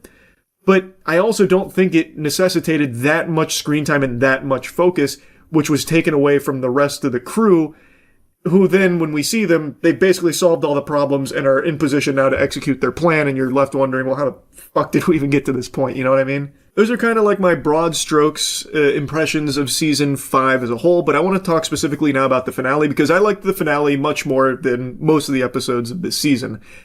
But that's not to say it's perfect, and I want to get the complaints on the finale out of the way right now. The biggest complaint I have is just how easy it was to defeat Vecna and the Mind Flayer. They look like actual chumps. You build this up, these 2 big bad entities, for so long, and we've seen them be somewhat defeated in the past, but now we see them in, like, prime shape. This is them at their most powerful. And they are easily disposed of, especially the Mind Flayer. Very cool looking enemy in the Abyss. They make the Mind Flayer look hype as fuck. But the Mind Flayer is defeated by the team deciding we need one person to be bait, which is Nancy, who has become basically like a G.I. Joe super soldier. She's killed like a bunch of people now. She's an elite marksman killing everyone, so she's going to be the bait to shoot the Mind Flayer and have it chase her to a cliffside where the rest of the team is going to ambush it. And they come up with this plan while they are being cornered and chased by the Mind Flayer, meaning that they only have like maybe, a minute at most, but more than likely like 45 seconds to somehow have Nancy be bait for the Mind Flayer without getting caught, this giant creature, and the rest of the crew is going to scale an entire mountainside, get to the top in like a minute, and then start like peppering it from up there. Break. And then they do it. Instantly they do it. Nancy outruns it, gets to the entrance to the cliffside. Everyone's already on top. I guess they fucking teleported it up there, or maybe they had really great climbing gear or free climbed it extremely fast, but they're all up at the very tippy top, throwing Molotov cocktails and flamethrowers at the Mind Flayer. Mind Flayer just eats it, just fucking tanking it like, ow. It doesn't like fight back. It doesn't have any special moves or anything that it uses. Dustin and Steve go under and start fucking jabbing it with their spears. And that's how they're able to stop the Mind Flayer. While inside, 11 is in a psychic battle with Henry, Vecna, and it's very easy for her to beat him. Because, of course, there is a hive mind, so as they're hurting the Mind Flayer, Henry's getting hurt too, but I don't know, it just felt like extremely easy. Like, very easy. She just kind of, like, ragdolls him a couple times, and then, like, he fights back a little bit, kinda, and then he pushes him onto a spike with the help of Will, who's, like, impeding his ability to fight back super well. But I don't know, man. You build up for all this, and then it's that easy to defeat them. It just, I don't know, it just, like I said, feels just a little underwhelming is all. And my other big complaint is the military here. They're just like the evil presence that wants to just make more psychic soldiers, so they want to kidnap Elle.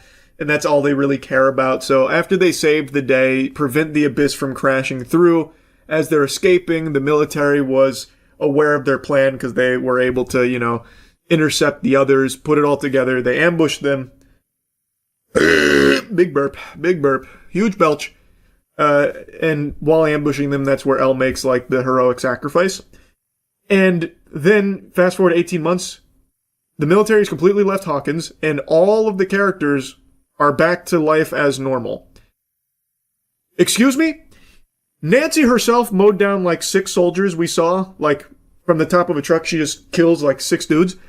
Hopper killed probably like fucking 40 of them. Like, a lot of soldiers died as a result of our team here that we follow. And I mean, like, directly killed by them. Shot. Murdered. Like, not an accident where, like, a piece of debris fell on them. I mean, like, deliberately they were killed by them. And yet, the military just lets them go. I was shocked to see that. I thought there'd be, like, an explanation where, like, in order to prevent the secrets from getting out, they felt obligated to let them go, sworn to secrecy or something. No, nothing like that. Even after losing so many soldiers, even after a multi-billion-dollar plan here with the psychic program and all of this military personnel that is now dead, all of the destroyed equipment, everything ruined, the military still just lets them go. What the fuck? I was so confused. But again, that's what I'm saying. It just feels like a lot of it's just for the sake of convenience with no real explanation. It just feels rushed. Like, that's crazy to me that after all of that, they just immediately, like, release them. There's not even a mention of them, like, spending time in jail or something and reaching some kind of deal. They're just instantly free to go. Like, after Elle sacrificed herself, I guess Dr. K was like, well, time's up. And then just said, all right, hey, scram. We're going to go ahead and leave now. Nothing more to be done here.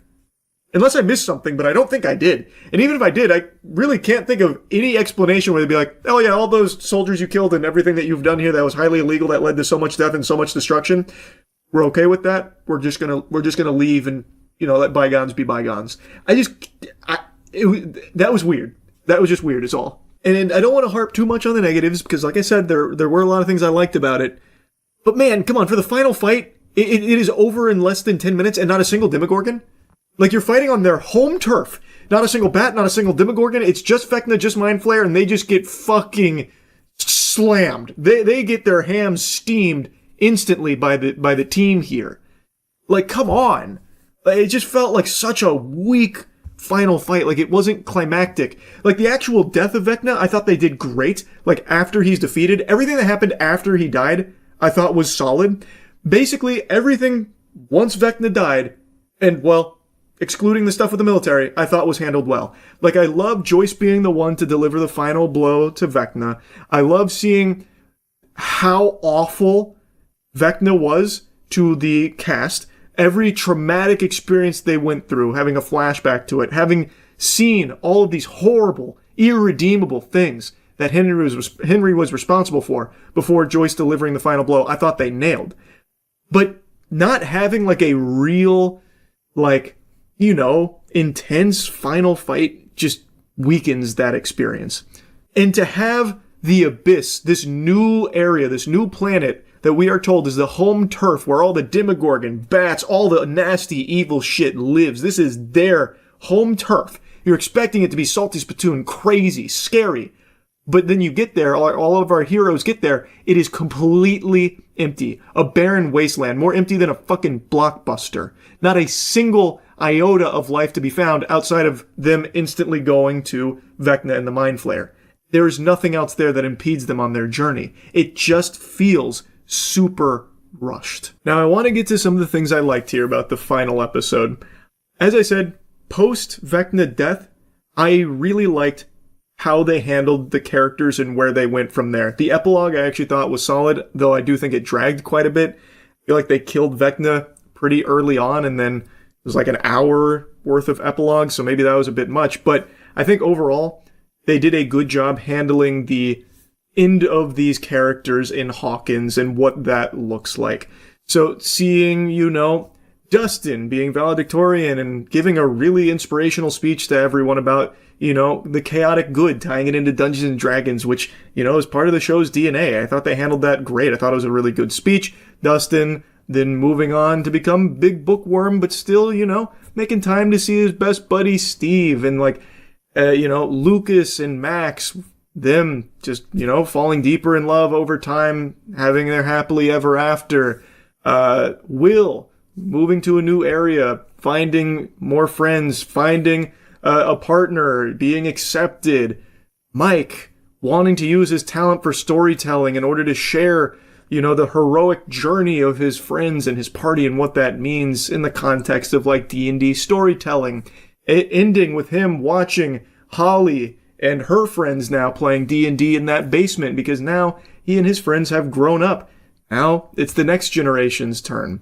Like, I do think they did a good job with the epilogue. Steve, Robin, Jonathan, Nancy, where all they ended up at, 18 months after everything, where they have their own jobs, their own lives, but they want to make times to still see each other because they're never going to find friends like what they have. But they also don't want to be in Hawkins anymore. You have Joyce and Hopper looking to start fresh, move.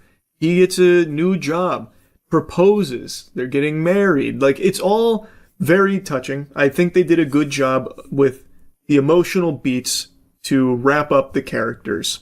Now it's time to yap about the big twist with Elle. So, as the military is ambushing them, trying to take Elle after they've saved the world, so that way they can get their psychic program off the ground, seems like, that's checkmate. And then Elle somehow was able to escape their clutches, and she sacrifices herself right in front of everyone. That moment was then undercut with a big twist when Mike revealed that he actually had a theory that that wasn't Elle. That was an illusion from Elle's sister. With Elle's sister's dying breath, she made the illusion of Elle getting swallowed by the wormhole's collapse. That way everyone, including her friends, including her father, Hopper, believed she was dead, so that way she could go live a peaceful life off the grid, away from any threats of the military. So Elle is still alive. That's his theory. And it's an interesting idea as a twist. However, in Mike's own theory, he even says, how was she able to, cast that final spell while being suppressed? Because when they're being captured by the military, they had the psychic suppression system activated, meaning she can't use her powers. The entire season has showed she cannot use her powers, and even in the big reveal moment, she is struggling to escape, not using her powers or anything at all as she leaves.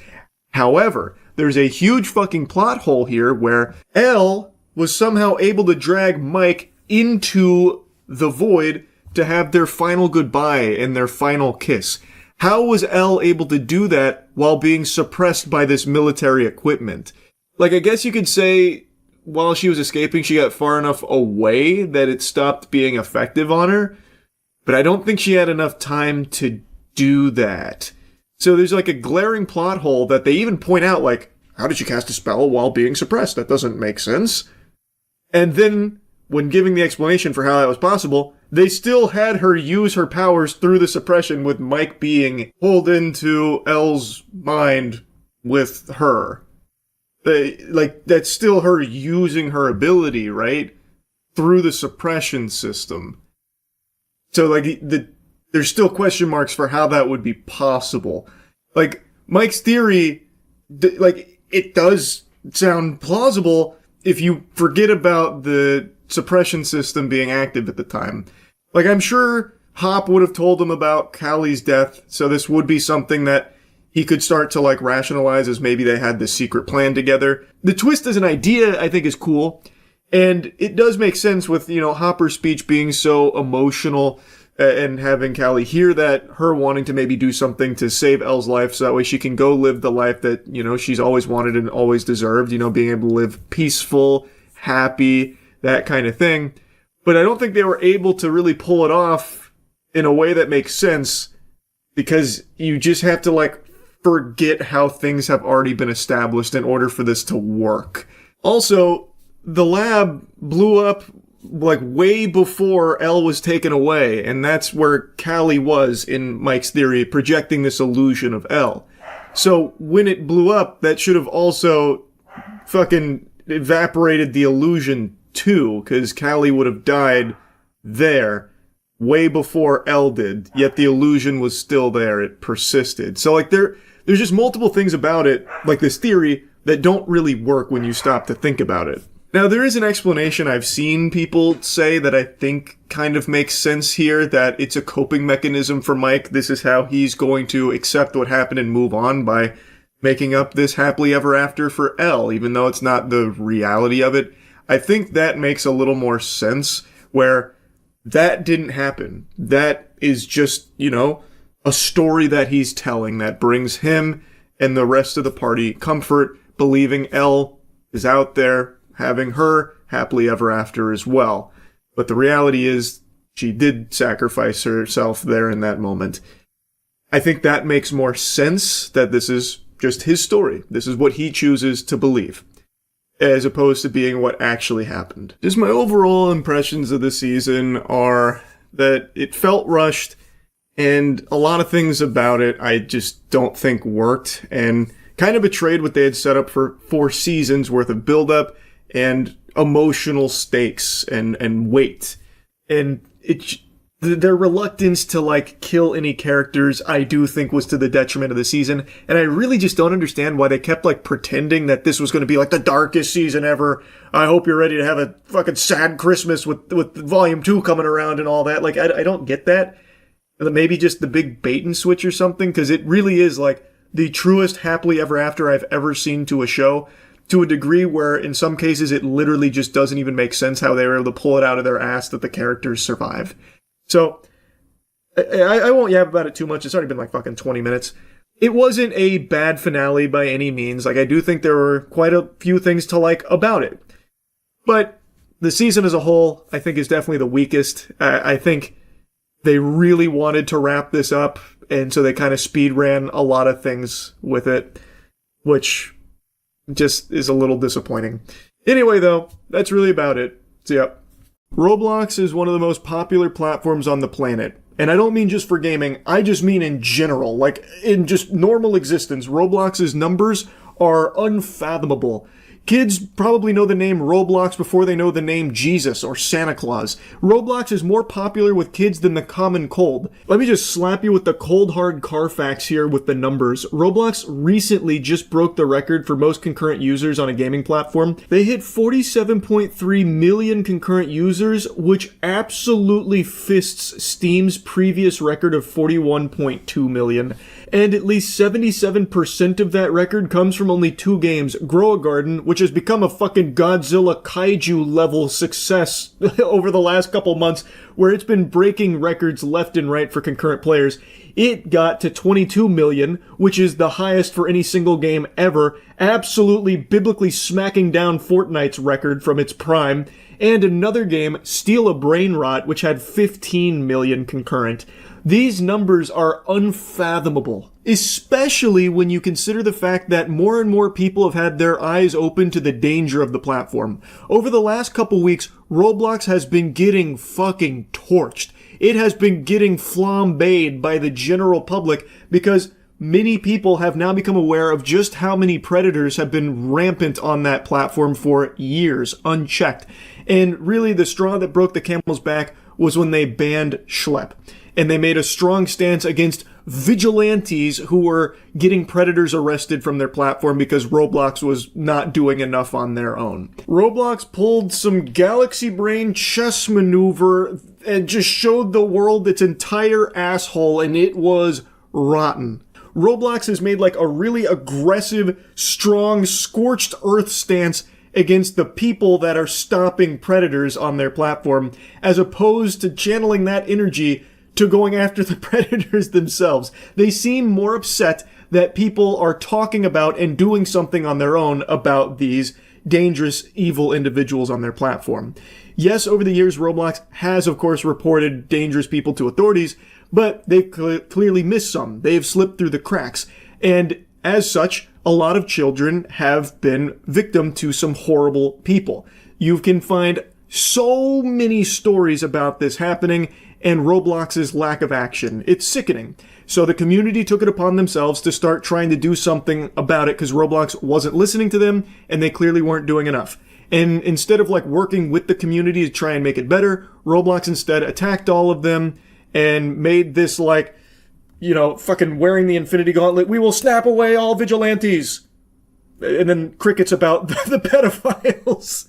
It's fucking baffling. So it hasn't been going well for them in the public eye, yet their platform continues to grow, gluttonously consuming every fucking user on the planet. Even though their stock price did plummet after they dropped the fucking meteor on Schlep and made their really passionate stance against people taking matters into their own hands to try and protect children, their stock price has now recovered and is almost back to where it was in a very short period of time. It has rebounded and it will likely just continue to go up because its users are exploding. So even though parents and like the general population are more aware of the danger on Roblox now than ever, it hasn't actually impacted them overly negatively, other than their reputation being in the shitter, which also doesn't really seem to matter that much because people are just fucking addicted to it like Fent. So they continue to flock to Roblox, even knowing full well the possibility of bad actors being all over the place.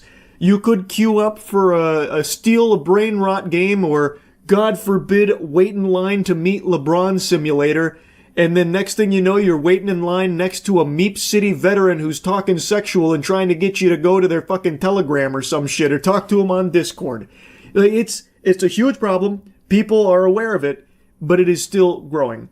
But luckily, there are still people willing to try and get Roblox to do more to keep the platform safe from this scum.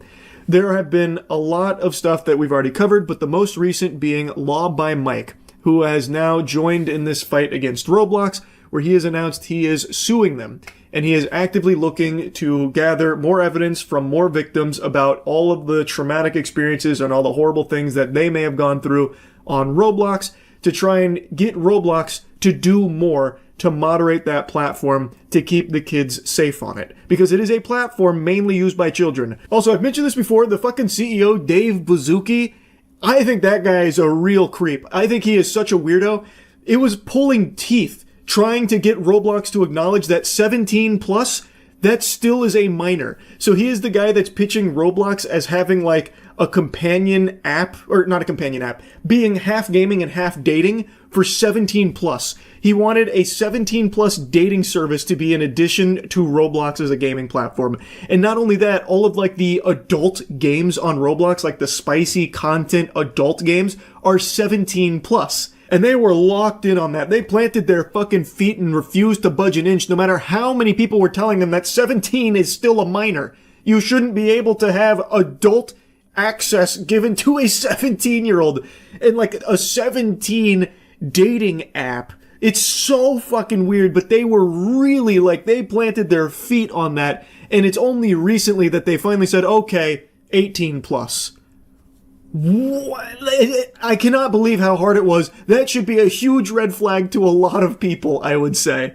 But also, I'm going to go a step further. Roblox is mainly a platform for children. I just don't even think it should offer 18 plus services in any capacity, like 18 plus games or a fucking 18 plus dating accessory to it. It's weird. And I know I've already mentioned that, but I really find that so fucking alarming that they would not move on 17 plus. And then when they finally did, they did it like really disappointedly, like, fine, kicking sand. 18 plus then. Anyway, though, I'll stop yapping about that. I want to briefly show you a couple bits and pieces from Law by Mike's video here about the lawsuit that he's working on building against Roblox. I want to show you a clip here, though, where he's mentioning the moderation, which has been a big thing people have pointed out in regards to Roblox's failures in protecting children. Roblox is now the go-to social platform for younger audiences. 78 million users log in every day. The platform processes more than 50,000 chat messages every second. Roblox claims its AI and human reviewers scan all of it, text, audio, and images. But here's the problem. The company allegedly employs only about 3,000 moderators. Compare that to TikTok, roughly 3 times Roblox's daily users, but over 13 times the number of moderators on staff. The reason for the lack of moderators is allegedly due to Roblox's focus on growth over safety. I recommend you check out Law by Mike's full video on this covering it, but this section here I think is something very important to mention, and it's something, again, a lot of people have talked about, including moderators from Roblox and former employees in this department. Roblox seems to have prioritized perpetual growth with safety falling to the back burner as like this afterthought, because they've been able to get away with being very lackluster and hands-off for so many years. Despite tons and tons of victims and tons of horror stories, they've never really had anything that affected them to a degree that would concern them to make them prioritize safety. Contrary to what they say to parents and shit about how safe Roblox is, it's like letting your kids, have daycare in heaven. There's nothing wrong on Roblox. You got our big thumbs up guarantee on that, which is obviously not the case. And you can also see that reflected in the size of their team. As Law by Mike points out, 3,000 moderators for their size is just not enough. He compares it to TikTok, which has significantly more users and significantly more moderators. Like, I think everyone recognizes that it's not possible for them to catch every single bad actor and every single bad message that goes through Roblox. The volume is just too high. But what they could do is work more collaboratively with people like Schlepp, people that do actively work to try and make the community safer. Instead of villainizing them, they could instead be, in partnership with them, or at least on friendly terms, and at least listen to them, because the community also wants the game to be safe. So they are working to try and make the game they love safer for the player base. And instead of Roblox coming out and fucking slapping them around for no reason and banning them, it makes no sense why they wouldn't view that as another arm of moderation for them where the community is policing themselves. Their handling of it just makes no sense to me. Like, they don't have enough moderators. I think that should be very clear to everyone, including Roblox, so they need more moderators. But they also have a community that is actively trying to catch bad actors and get them off the platform. And instead of working with them, they are working against them. It's just so fucking backwards, if you ask me. In fact, 8 current and former trust and safety staff describe ignored requests for more resources, backlogs of incident reports, and even a manager quitting after promised hires never showed up. Some say protective features they suggested, like pop-up warnings, were rejected, and safety settings, like blocking strangers in chat, were switched off by default. Once again, Roblox points to AI moderation as the solution.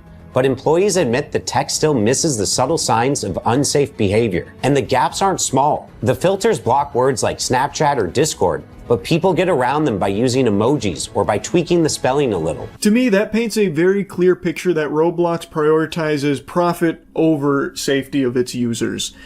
Instead of hiring more human moderators that can pick up on those behaviors, like former employees have mentioned, they instead put all of their eggs into the basket of AI. Not because the tools are more effective and it's better than their human counterparts, but because it's cheaper. 100% AI is significantly cheaper instead of hiring another 5,000 moderators or something. Instead of hiring 5,000 people with a salary and everything that comes with it, the benefits and all that, they instead just need to have AI do it for them. It would save them so much money on their bottom line, which is why it's so enticing to Roblox and many other corporations like it. It is clearly not as effective as a human moderator. Human moderators seem to actually want to improve Roblox. According to these reports, they were suggesting features that were rejected for some reason and a plethora of other issues. But the point is, instead of Roblox listening to the human moderators, it sounds more like they just kind of sidelined them and focused on just AI and like beefing it up a little bit, even though it clearly wasn't doing a good enough job. Again, the motivation for that decision is obviously financial because of how much cheaper it is to use AI instead of hiring more human moderators. Most platforms lean on a law called Section 230 of the Communications Decency Act, and that law protects websites and apps from being sued over what their users post. That's why Instagram or YouTube don't get dragged into court every time someone uploads something harmful. But the lawsuits against Roblox aren't just about what users post. They're about the company itself. Lawyers argue Roblox designed the platform in risky ways, marketed it as safe, and then ignored clear warning signs. And at least one court has already said Section 230 doesn't cover misrepresentation. So if Roblox tells parents this is safe and it's not, that responsibility falls on Roblox, not the users. This section was very interesting to me because Roblox, for as long as I can remember, has always touted itself as being like at the forefront of innovation in keeping children safe on their platform. Again, it is a platform parents are definitely familiar with because it is a platform very much catered to children. It is mainly a platform for kids. So obviously one of the main concerns of a parent is, well, is it safe? Is there going to be anything bad on there that my kid could be exposed to or something? And Roblox has always stepped forward to assure them that, no, there's nothing bad that can happen on there. It's all perfectly safe. Even though it's very clear and there's evidence of Roblox being aware of so much danger and so much bad shit going on its platform, not just with the predators on there, but even just a lot of the content on there. He points out a couple of the games like Escape from Diddy and shit like that, but there's more than that, like the shower simulator games and like the virtual, like very spicy games on there and shit. All of which have gone unchecked for so long. Very clear that it is not as safe as Roblox claims that it is. And it seems like they know that it's not, but continue to make the claim anyway. Anyway, though, it'll be very interesting to see how it all shakes down in court. Law by Mike announced that he is going to be joining in this and working collaboratively with other lawyers against Roblox, and it launched a website called I Think I Have a Case for anyone that may have an experience like what so many others have unfortunately gone through on Roblox. So yeah, I just wanted to kind of talk about this a little bit. That's really it. See ya.